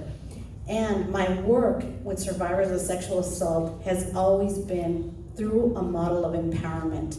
So therefore, I strongly believe in the model of empowerment. And I'm not someone who's going to give the community empowerment. I'm just going to be someone who reminds the community that you have the power, that you are the ones that have the ability to move things forward in the direction that you want. I can be a vehicle for that, but the community, it has to come from within. I grew up in a community in East Los Angeles that was ignored. And I didn't know that there were social and economic or political inequities until I went to college. That's where it became very clear to me, because it was clear that other people had other educational opportunities that I did not have. They had resources that I did not have. And so I have worked toward changing that all of my life since then. And so how do I change that? Well, work with groups, work with leaders, but also work with those who haven't traditionally been involved. Because sometimes all of our resources go to those who stand out. And there are those who sit quietly and don't give their opinion. Well, I want to hear those opinions no matter what. Good, bad, or indifferent, I want to hear those opinions. Thank you so much. Ms. Murillo. As your assembly member, I will have an office in Ventura County. Obviously, I will hold office hours all over the assembly district. That's what I've done as mayor of Santa Barbara.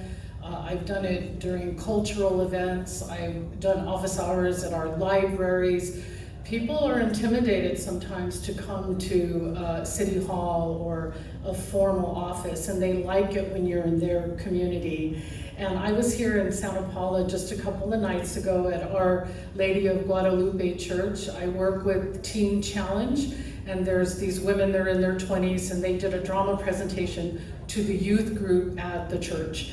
And I was there. I will be someone who is in the community. I confess, I do a lot. I'm the mayor of Santa Barbara. I do a lot of work in Santa Barbara. So I'm hesitant to make campaign promises, but I will promise to be in Ventura County equally with Santa Barbara. I'm confident about that. I was thinking today that I could rent a room in a house here in Ventura County. I think it makes a difference where you lay your head. And then I will remind you that I was a news reporter in Ventura County in the past, and I covered government, politics, environment, and water issues. I do have connection here. I care about your Ventura River, the Santa Clara River, the steelhead trout. I'm remembering the environmental stories that I wrote about this community. I care about the farm workers. My grandmother unionized her shop. She was a garment worker in the Los Angeles garment district. So I care about people who work hard, and I'll look out for their interests here in Ventura County. Thank you. Okay, we're going to switch now. We'd like to get to, oh, I'm sorry, Steve. Sorry. Okay. As the Ventura County resident, I wanted this question.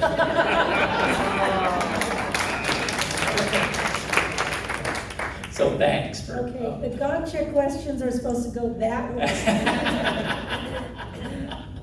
I hope no one minds levity, but it is getting late, so we want to try to keep you awake. But yeah, that's a good question, and as a Ventura County resident, I understand it. I think it's been 50 years since somebody from Ventura County represented or held this seat, but that is far to say that people like Hannah Beth and Doss and Monique haven't done a good job. The person has to come from somewhere, but for the last quite a while, it's not been from here. So I've been here 46 years. I do understand the issues. And I imagine if we were in Buellton, you guys would be beating me up that I don't, so I get it. So I'm going to try to be nice here, because otherwise it'll be payback.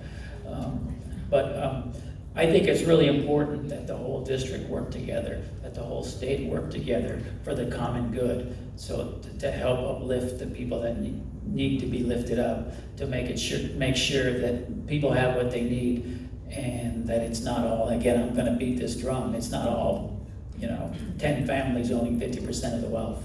That's obscene. And this here is a little slice of heaven, no matter where in the district you live. So I'd like to see us all work together, no matter who wins, and work for the common good. But thanks for the question. All right. Thank you. Now we're going to go to round 2, and we're going to reduce the time limit to 1 minute. We have a lot of good questions, and we want to hear from you. So 1 minute with detail, and we'll start with Ms. Saldana, Dr. Saldana.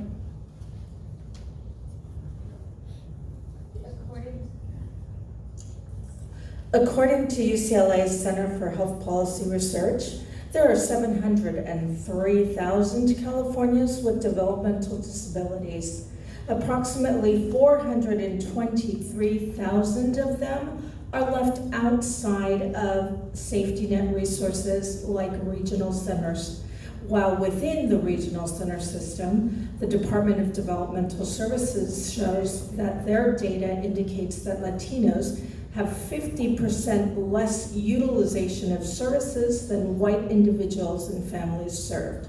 Specifically, the Tri-Counties Regional Center, which serves Ventura and Santa Barbara counties, the data shows that Latinos living independently receive about 1/3 of the amount of services as white individuals with similar needs.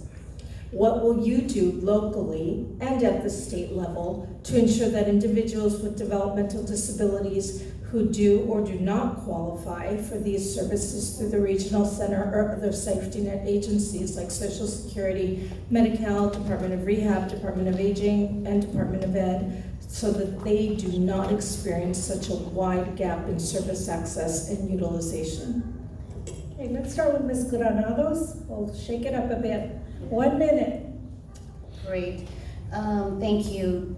So I would ensure, first of all, that there are no gaps in legislation in terms of being able to access services. I'm someone who has had extensive experience in the access of services. As I mentioned previously, we have tried to, or have been successful in providing various services to survivors of sexual assault, including survivors with disabilities. And sometimes it takes information or education, language access, physical access. We have to explore what the needs are of a specific population in order to provide the best services and use best practices. Thank you. Okay. Yes, we'll go ahead, Ms. Murillo. Thanks. I would work with you, ma'am, to carry legislation to improve access to resources and find funding if more people need services. Just this morning, I presided over a breakfast giving awards to businesses that employ people with disabilities. The city of Santa Barbara is an employer, but we were giving other people awards this morning, and it's really important if people have job training and the ability to be independent. And that was the whole point of today. I've served as a liaison to the City Council's Access Advisory Committee, and that's a committee that looks at physical access to projects that we're building. Thank you. Okay, Mr. Dominguez. So again, this is where experience counts, and I have experience helping this community as a litigator with California Rural Legal Assistance and with Legal Aid Foundation. We sometimes had to sue school districts that weren't providing the proper educational program for these students under state law. So it's an unfortunate that ends up being a last resort when you've sent letters, you've met with school district officials, and they still won't provide the resources that are being funded by the legislature, and you have to go to court. It sounds like from the description that the system is broken. So I would say let's start with an organizational audit, like they did with the DMV this year, right? The DMV was found to be broken. The wait times were just through the roof. And so they did an organizational audit to take some of the politics and personalities out of it. Let's bring an outside resource to look at this system, determine what's wrong with it, look at our peer systems that are functioning well, and use those best practices. All right, thank you. Mr. Abud. Thank you for the question. I think there's two ends of this. First of all is the funding. So of course you could always fund these kinds of programs more. They all are underfunded, and so that's a priority. But what I'm hearing from the question is the programs exist, they're funded, but the people who need them aren't being met, or they're falling through the cracks of the criteria set up by the government to meet them. That's why I'm a big supporter of universal programs and not means testing. I think the more we can open up these programs to people in need and not create this maze of criteria to navigate, the better people can access them. I think another area we should be investing in funding is outreach and community building. We're in a community center right now. This is the kinds of means we should be using to reach our community. We should be out there asking people, how can we better bring services to you, not how can you come better to our services. So I think my field representatives, if I'm an assembly member, are going to be out in the community, figuring that out and diverting resources to better outreach and getting rid of means testing and having more universal programs. Thank you. Okay, Mr. Blum. Thank you. This, like so many others, is an area kind of near and dear to me. The parole hearings that I'm going to drive back up to do tonight, actually, because I had to be there in the morning. I do parole hearings for mentally disordered offenders. So I've been working for 13 years with folks that fall into the category that you've talked about, the ones on the extreme sad end of it. My daughter has educational disabilities. In fact, she tried to access the regional centers and they just kind of sent her away and brushed her away and shuffled the papers, like the other lady said, said come back some other time. And the answers that the folks have given is, spot on. It's an allocation of resources. It's getting the word out. It's complicated, and I know everybody here understands it, but you mentioned special education services. School districts' budgets are taxed, and what they can spend is the needs outweigh the needs outweigh the money that they have, and so it's a problem that needs solving. Okay. But the DMV probably isn't the model. Okay, so in that question, and maybe some food for thought as we progress with the other questions, I heard institutional racism. Okay, there was a clear distinction between services for Latinos and services for the white population. No one mentioned that in their response, and I think that we need to be cognizant there are disparities based on the color of our skin. And let's proceed with the next question. 1 minute responses, please. From 1980 to 2000, Republicans had a majority hold on Ventura County local, state, and federal elected offices. Latinos and others felt that the needs of Latinos and other working poor communities were being ignored due to Republicans being in power. Over the last 20 years, we have seen the trend turn completely around and now have Democrats in complete control and Latinos being elected at all of these levels of government. However, the problems that beset Latinos when Republicans were in control have worsened in many instances. What are the reasons for this political irony? What do you intend to do to alter this dynamic? Okay, let's start with Mr. Aboud. Thank you for the question, and I will apologize. I didn't mention institutional racism, and that is a core of that problem and the problem that's being asked about right now.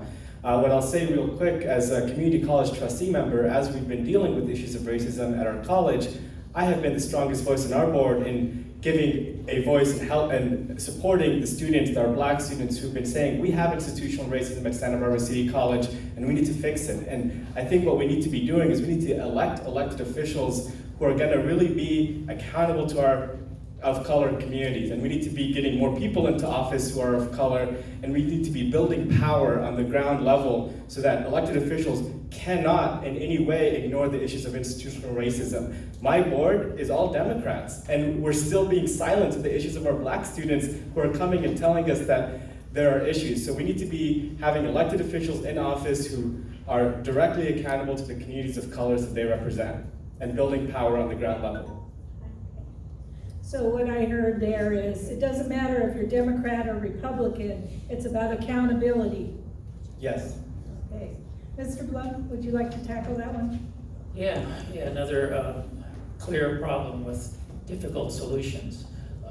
But I did want to add to Jonathan's answer is yes, people that are poor get less, and if you're poor and not white, you get less. And we need to change that. And we need more people that care about that and have it be, a major issue. It would be for me. That's, reason number one for me running is I want to help people to achieve the California dream like I've been lucky enough to do. By the way, California has a dream, Iowa and Kansas don't.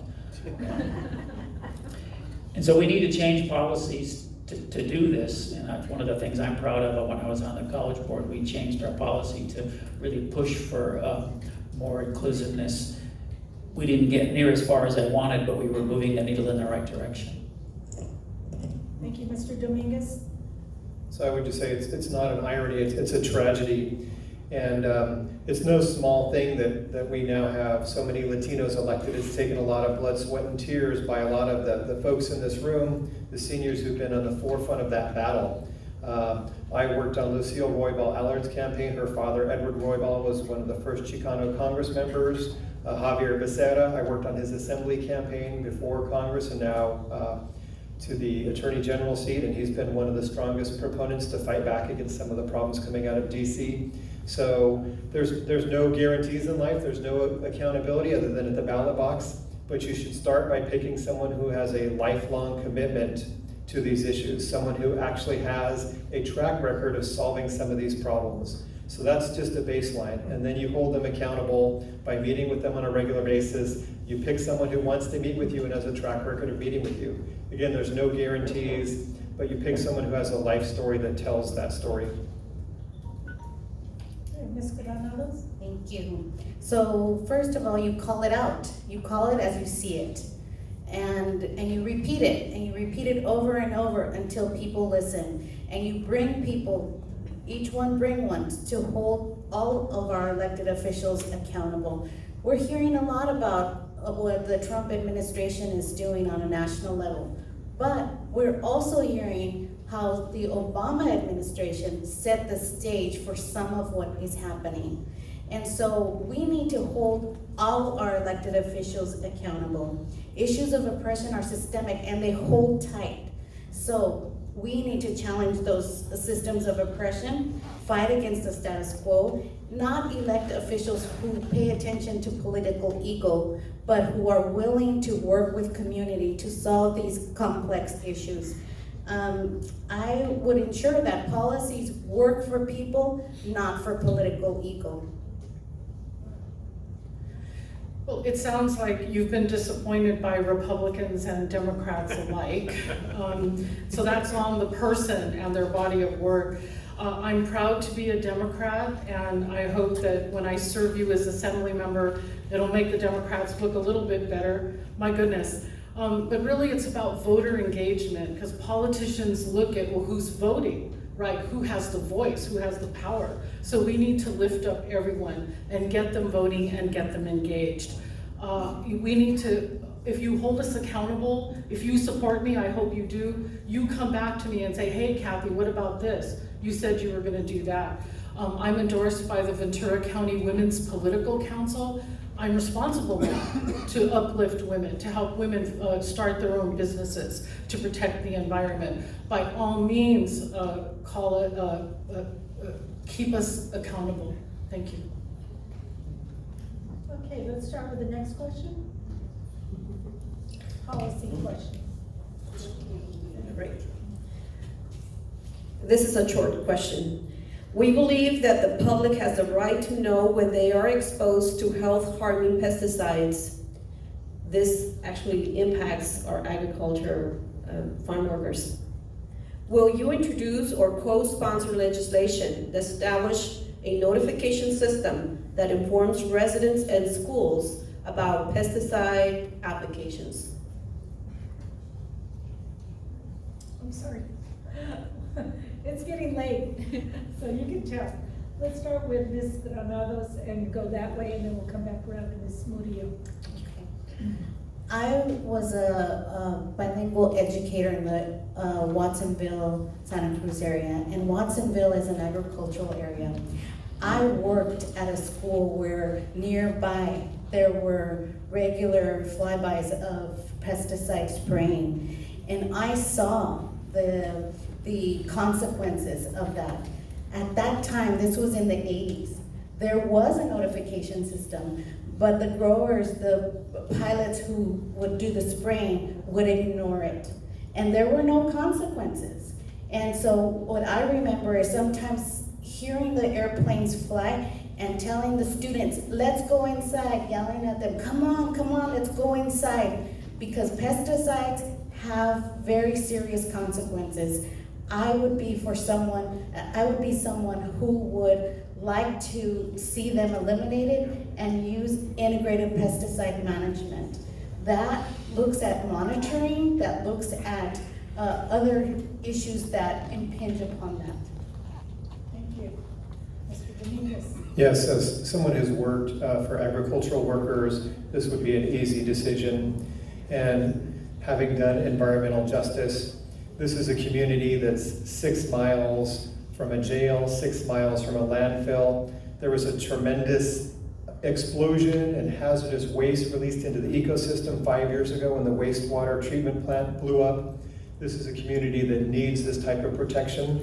So I would hope that you would elect someone who's had experience actually protecting communities from environmental hazards. I worked for a short time as a community organizer in Los Angeles, working against the high school they were trying to build on top of a oil-infested area, and now they're spending millions of dollars a year remediating the site while the students have to be exposed to those types of contaminants. It was just an easy fix to move the high school somewhere else, and they couldn't do it. So this is absolutely something that I would work on. Okay, Mr. O'Doon. Great, thank you. I think it's funny that we're even talking about should we have a notification system for harmful pesticides. We should be banning harmful pesticides from ever being used in our state. I think one issue that is also connected to this is the corporatization of farming and of growing food. When we have these big, massive corporations who are the ones growing our food and bringing it to our homes, to our tables, they're not going to be caring about our health, either the people eating the food or the communities in which the food is being grown. We need to be getting rid of corporate farms, looking at smaller farms who are community-driven, that are having good jobs, and that are not using harmful pesticides at all. We need to be banning that from the state level down, but as a meantime, I will support a notification system, but we're gonna have to go way further than that to keep our communities healthy. Thank you. I don't like following you. Your answers are good. No. It's a short answer, or a short question with a short answer. It's a no-brainer. It's a yes. People should be notified when health hazards exist. We shouldn't really even have to discuss that. As a union president, it came up from time to time at our schools. My wife over here, Debbie, say hello, taught at Rio Mesa for 20 years, and oftentimes would come home with problems because of the pesticides. So, like I said, it's a no-brainer. I know that Hannah Beth did some work on it, but we need to do more and do better. The answer is yes. I would support and/or carry a bill protecting farm workers from pesticides, toxic chemicals, and also overtime pay for farm workers, for that matter. I've been endorsed by Dolores Huerta, the great civil rights leader, every race I've ever run, and I owe her that pride and protection of our farm workers. One of the first stories I ever wrote as a reporter was about the spraying of methyl bromide on the strawberry fields. And there was a lot of talk about the urban ag interface, right? So the residents around it, but people weren't asking what about the workers? And that was the question that I asked in my story. I'd like to thank LULAC for inviting me to their last meeting where we learned about the Farm Workers Resource Program. I learned a lot. I'm going to rely on you. And that program is going a certain distance. It needs to go maybe a little farther with some advocacy element, or maybe that's our work, because that's what the county has them doing. Thank you so much. We have several questions from the audience. I'm looking at the time. If we could go a few more minutes. How do you all feel about that? More questions? I'm seeing heads nod. Okay, heads nod. Okay, who's next here? Okay, let's take one more policy question, and then we'll move on to the questions from the audience. undocumented immigrants have been excluded from receiving health care coverage through Medi-Cal, leading to serious health disparities in our communities. In some immigrant neighborhoods in Ventura County, over 50% of adults lack health coverage. The state has been moving towards ending this exclusion, allowing children and now young adults under 26 to access Medi-Cal. Would you support legislation allowing all Californians to receive Medi-Cal regardless of immigration status? Okay, let's change that up a little bit. Would you initiate legislation? Not would you support, would you initiate legislation? Let's go, Kathy. Oh, well, yes. You go. Okay, next. Absolutely. Mr. Dominguez. So the devil's in the details, so I'd want to see the full plan, and I just take it up a level, because you can't solve a problem at the same level it's created. We need to look at comprehensive health care for everyone.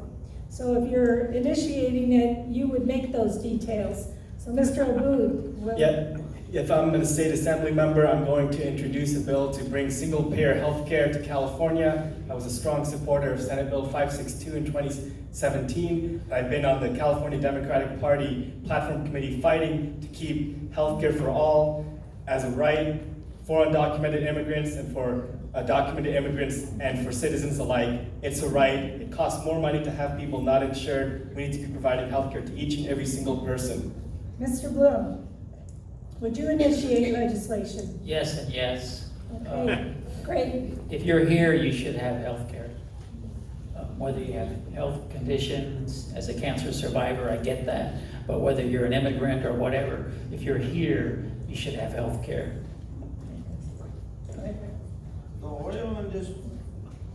The oil industry has presented itself as a major avenue for addressing economic growth and opportunities for the Latino community. It has actively lobbied working poor communities throughout the nation, state, and in Ventura County. What has the green industry done to date that mirrors their efforts to work and assist the Latino community? Should Latinos be shopping between these two, or do you feel that environmental concerns are too important to risk? Okay, Mr. Blum, would you take that, please?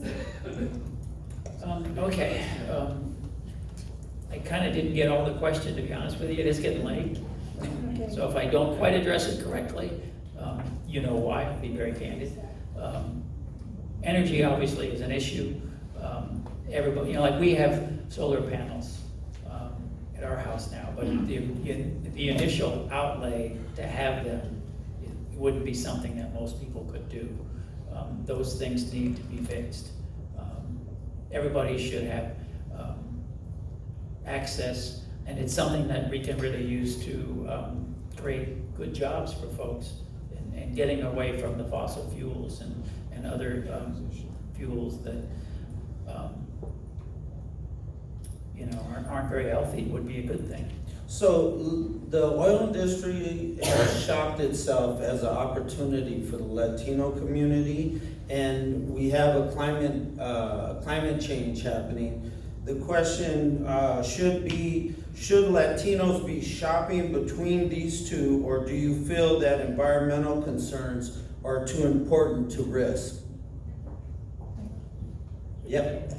Environmental concerns, thanks for clarifying it for me, because I wasn't trying to evade the question, but I guess I did. 15 seconds. Environmental, it's a balancing act. Okay, thank you, that's a good answer. So let me follow up. Will you take money from oil, natural gas companies during the election? Let's just go down the road. Quick, yes or no? No. No. No. No. No. All right, thank you. All right, that concludes the policy questions. Can we answer? Did you have one more, Mr. Delgado? Do we get to answer the oil and gas transition to renewable energy Latino We're job going question? to skip that because Okay. we want to get to some of these other questions. Mr. Delgado has a question, and then we're going to community questions. Final question. All right, we're going to get pretty real on this one.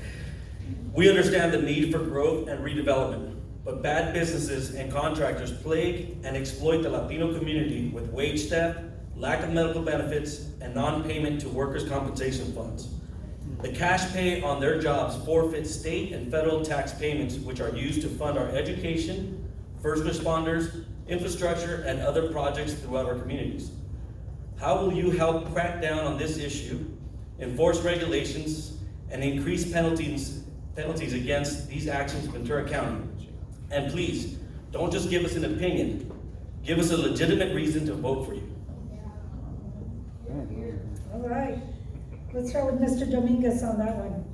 So enforcement is part of my background as a government lawyer, having worked for the city and county of LA and then the county of Santa Barbara, now required to push enforcement in our county. So one of the things I'm proud of in the last 4 years is pushing our city attorney to hire not just an enforcement attorney, but a senior enforcement attorney. We actually poached a senior prosecutor from the city of Glendale.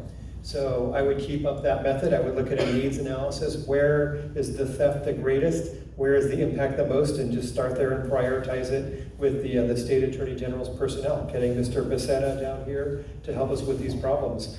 Try to remember the group. I met with a couple gentlemen from Oakland who are working on this issue, and they have some great ideas. But I think with technology we have today, I think it's a lot easier to track breakdowns of the system than it was 10, 20, 30 years ago when it was primarily a cash economy. Now it's a lot easier to track these transactions. Okay, Ms. Murillo, I'm gonna take the moderator's discretion and just kind of bounce around here. So if you could please address that question. Thank you very much. So I've been a strong supporter of workers' rights throughout my public service.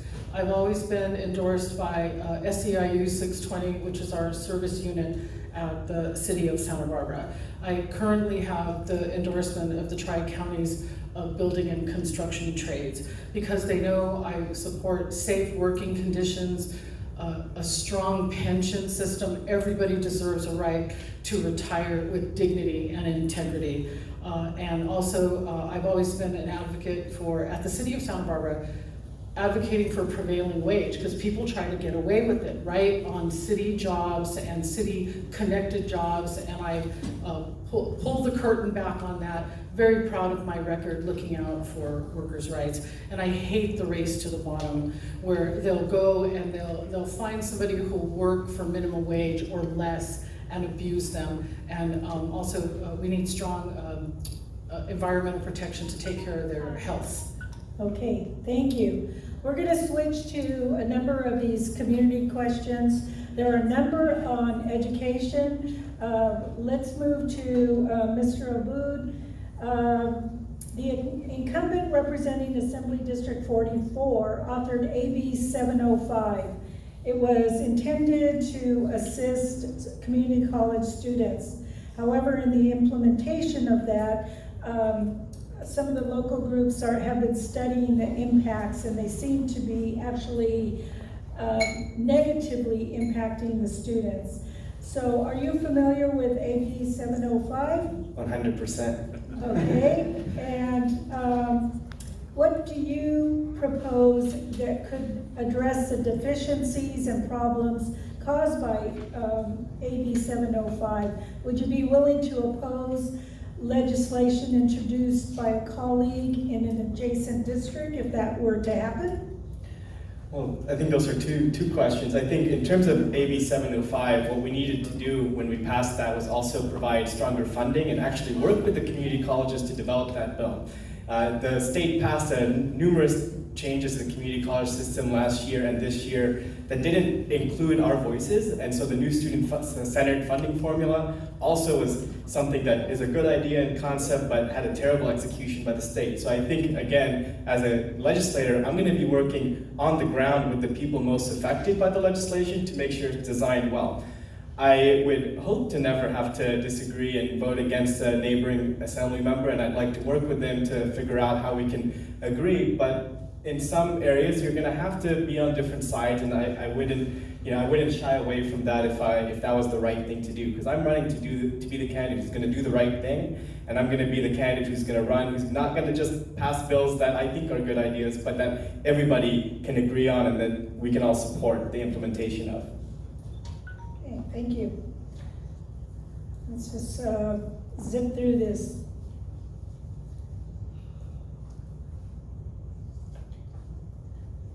I'm not zipping. Okay, let's see. What's your zip?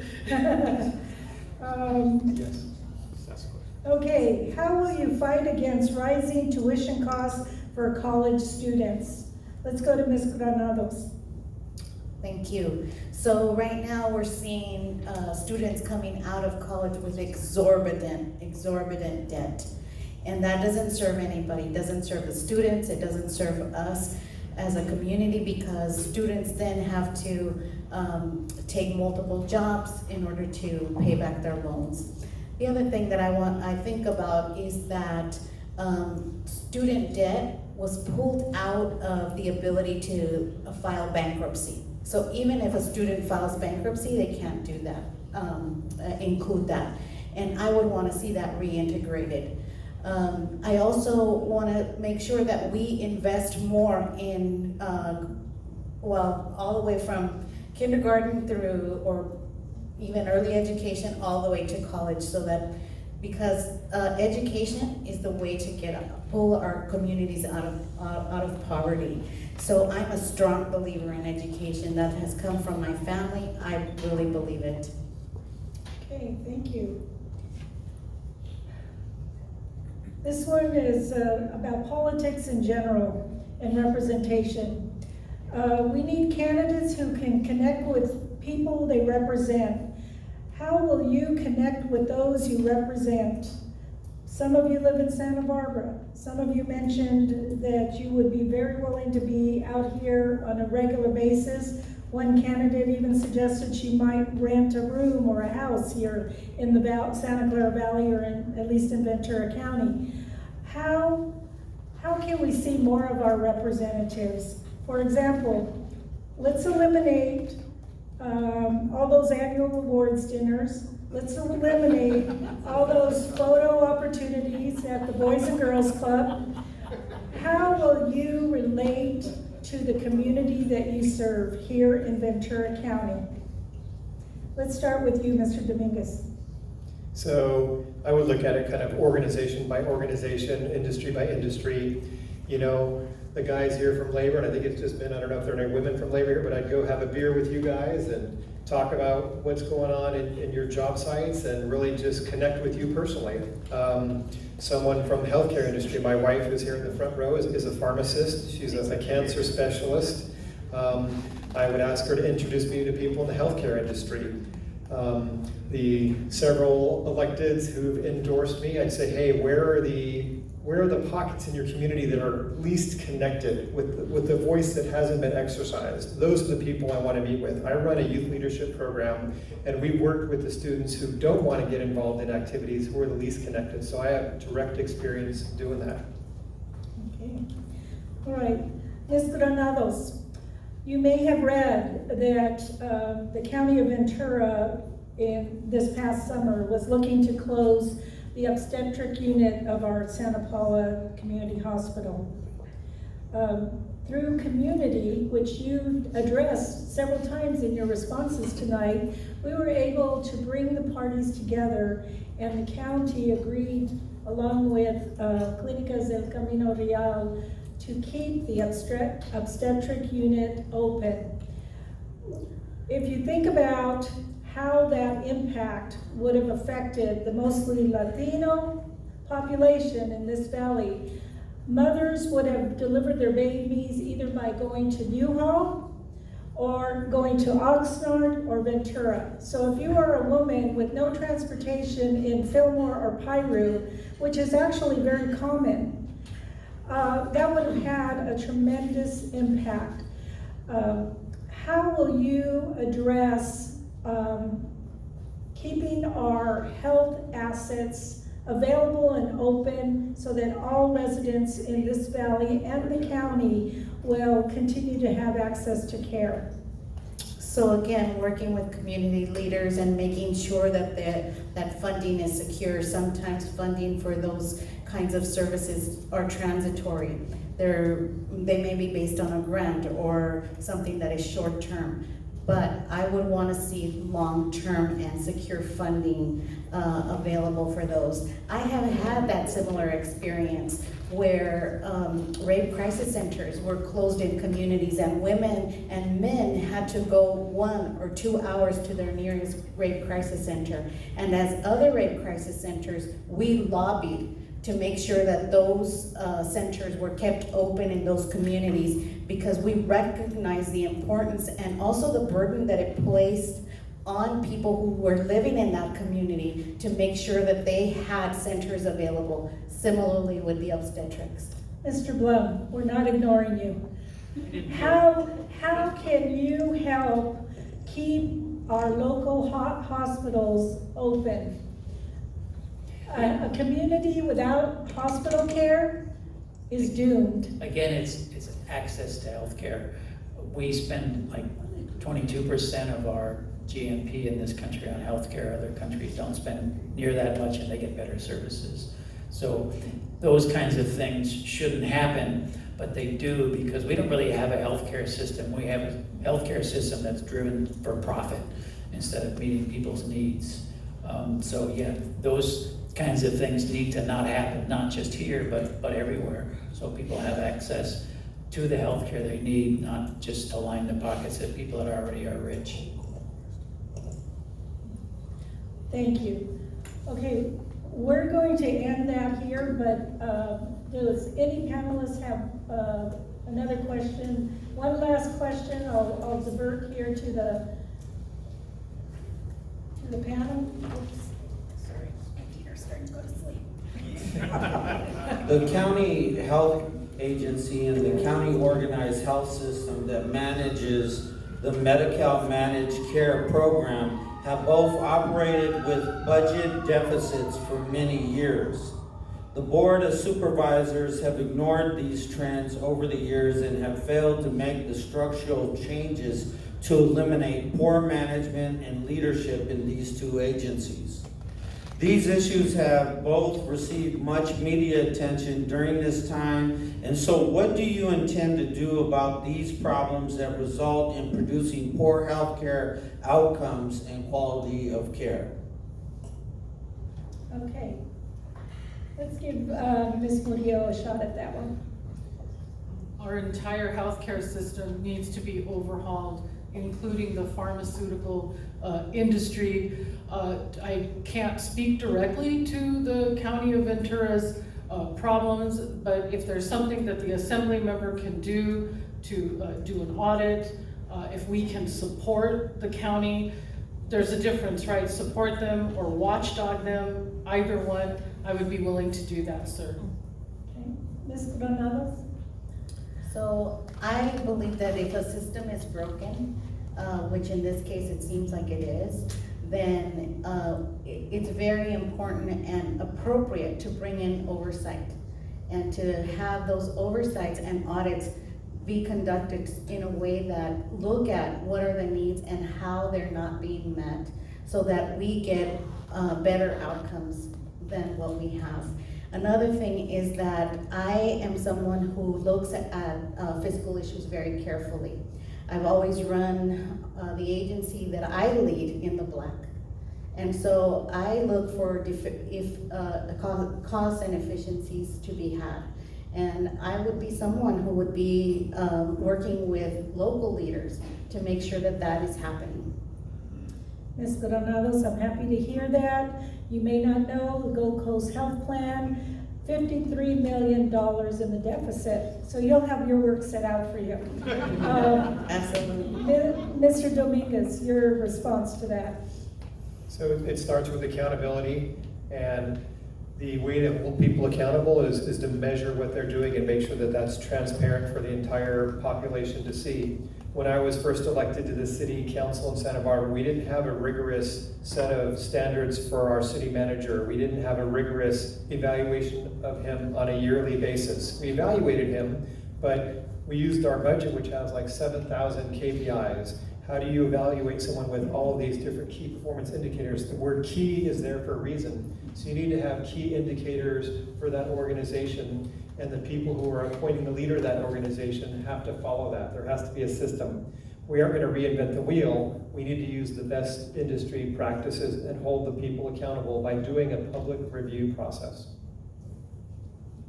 Mr. Aboud, would you care to answer that? Yes, I'm somewhat familiar with the issue. I attended the LULAC forum, I think back in April or May on this topic. And I was, at one point in my life, I didn't have health insurance, and I was fortunate enough to go to the Santa Barbara neighborhood clinics and receive health care for my needs. And I was very lucky for that, and that's a very well-run agency that I just met with their director earlier today. I think it's accountability. My fellow colleagues here have really hit it spot on. I think we also need to be holding the county itself accountable. We can hold Gold Coast accountable, and the county should be doing that, but the state needs to be saying to the 58 counties that it manages that if you're not providing health care adequately to your constituents, then you're in violation, and that you are accountable directly as the County Board of Supervisors to be making sure that people in our district have access to health care and access to quality health care. Thank you. Mr. Blum. Panelists, please control yourselves. If you don't clap for me, I'll be disappointed. Yeah, healthcare. Well, you could take an hour discussing this and still only have a tip of the iceberg. There's so many issues here. I spent many years on the Gold Coast Insurance Trust, which we used to get the other Gold Coast mail. It was an insurance trust that was created by the three school districts, one of which I represented.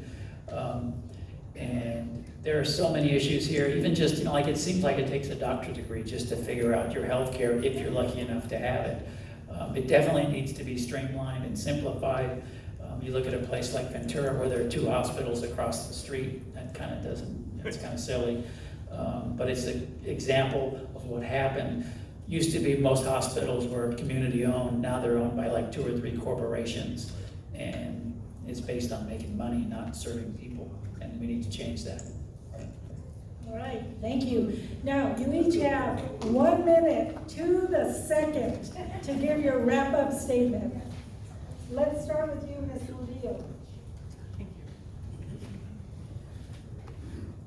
So I'm really excited about influencing public education, big supporter of public libraries. So the city of Santa Barbara had proposed a gang injunction a few years ago, and I opposed it. And I created a community forum where we looked at the root causes of gang violence and street violence. I'm really proud of that. But one of the things that we discovered was that academic achievement was a huge part of that. So if a kid's not doing well in school, they're gonna go to the street and get in trouble. I'd like to close the Latino achievement gap in our schools. I'd like to improve preschool, that really helps. Charter schools, where we have a bilingual charter school in Santa Barbara, where the charter works the way it's supposed to. So kids who only speak Spanish can get a good start in education. I want to improve K through 12. I'd like to improve access to higher education. Increase the money for Cal Grants and increase seats in UC and Cal State. Thank you. Vote for me, please. Ms. Granados. Thank you. So I want to make sure that all of us are fully involved with our legislators, all legislators, and holding them accountable and making sure that we have a presence with them in creating the social change that we need through the legislative process and to bring forth our voices. I'm an advocate and an agent of social change, and at its core, the position of assembly member is that I will be advocating on behalf of my constituents in the district and the residents of California, and I will use all of my skills in order to bring forth legislation that makes the changes to the pressing needs that the community brings forward. Tonight, I ask for your support of my candidacy so that I can take our shared values to Sacramento. Thank you. Mr. Dominguez.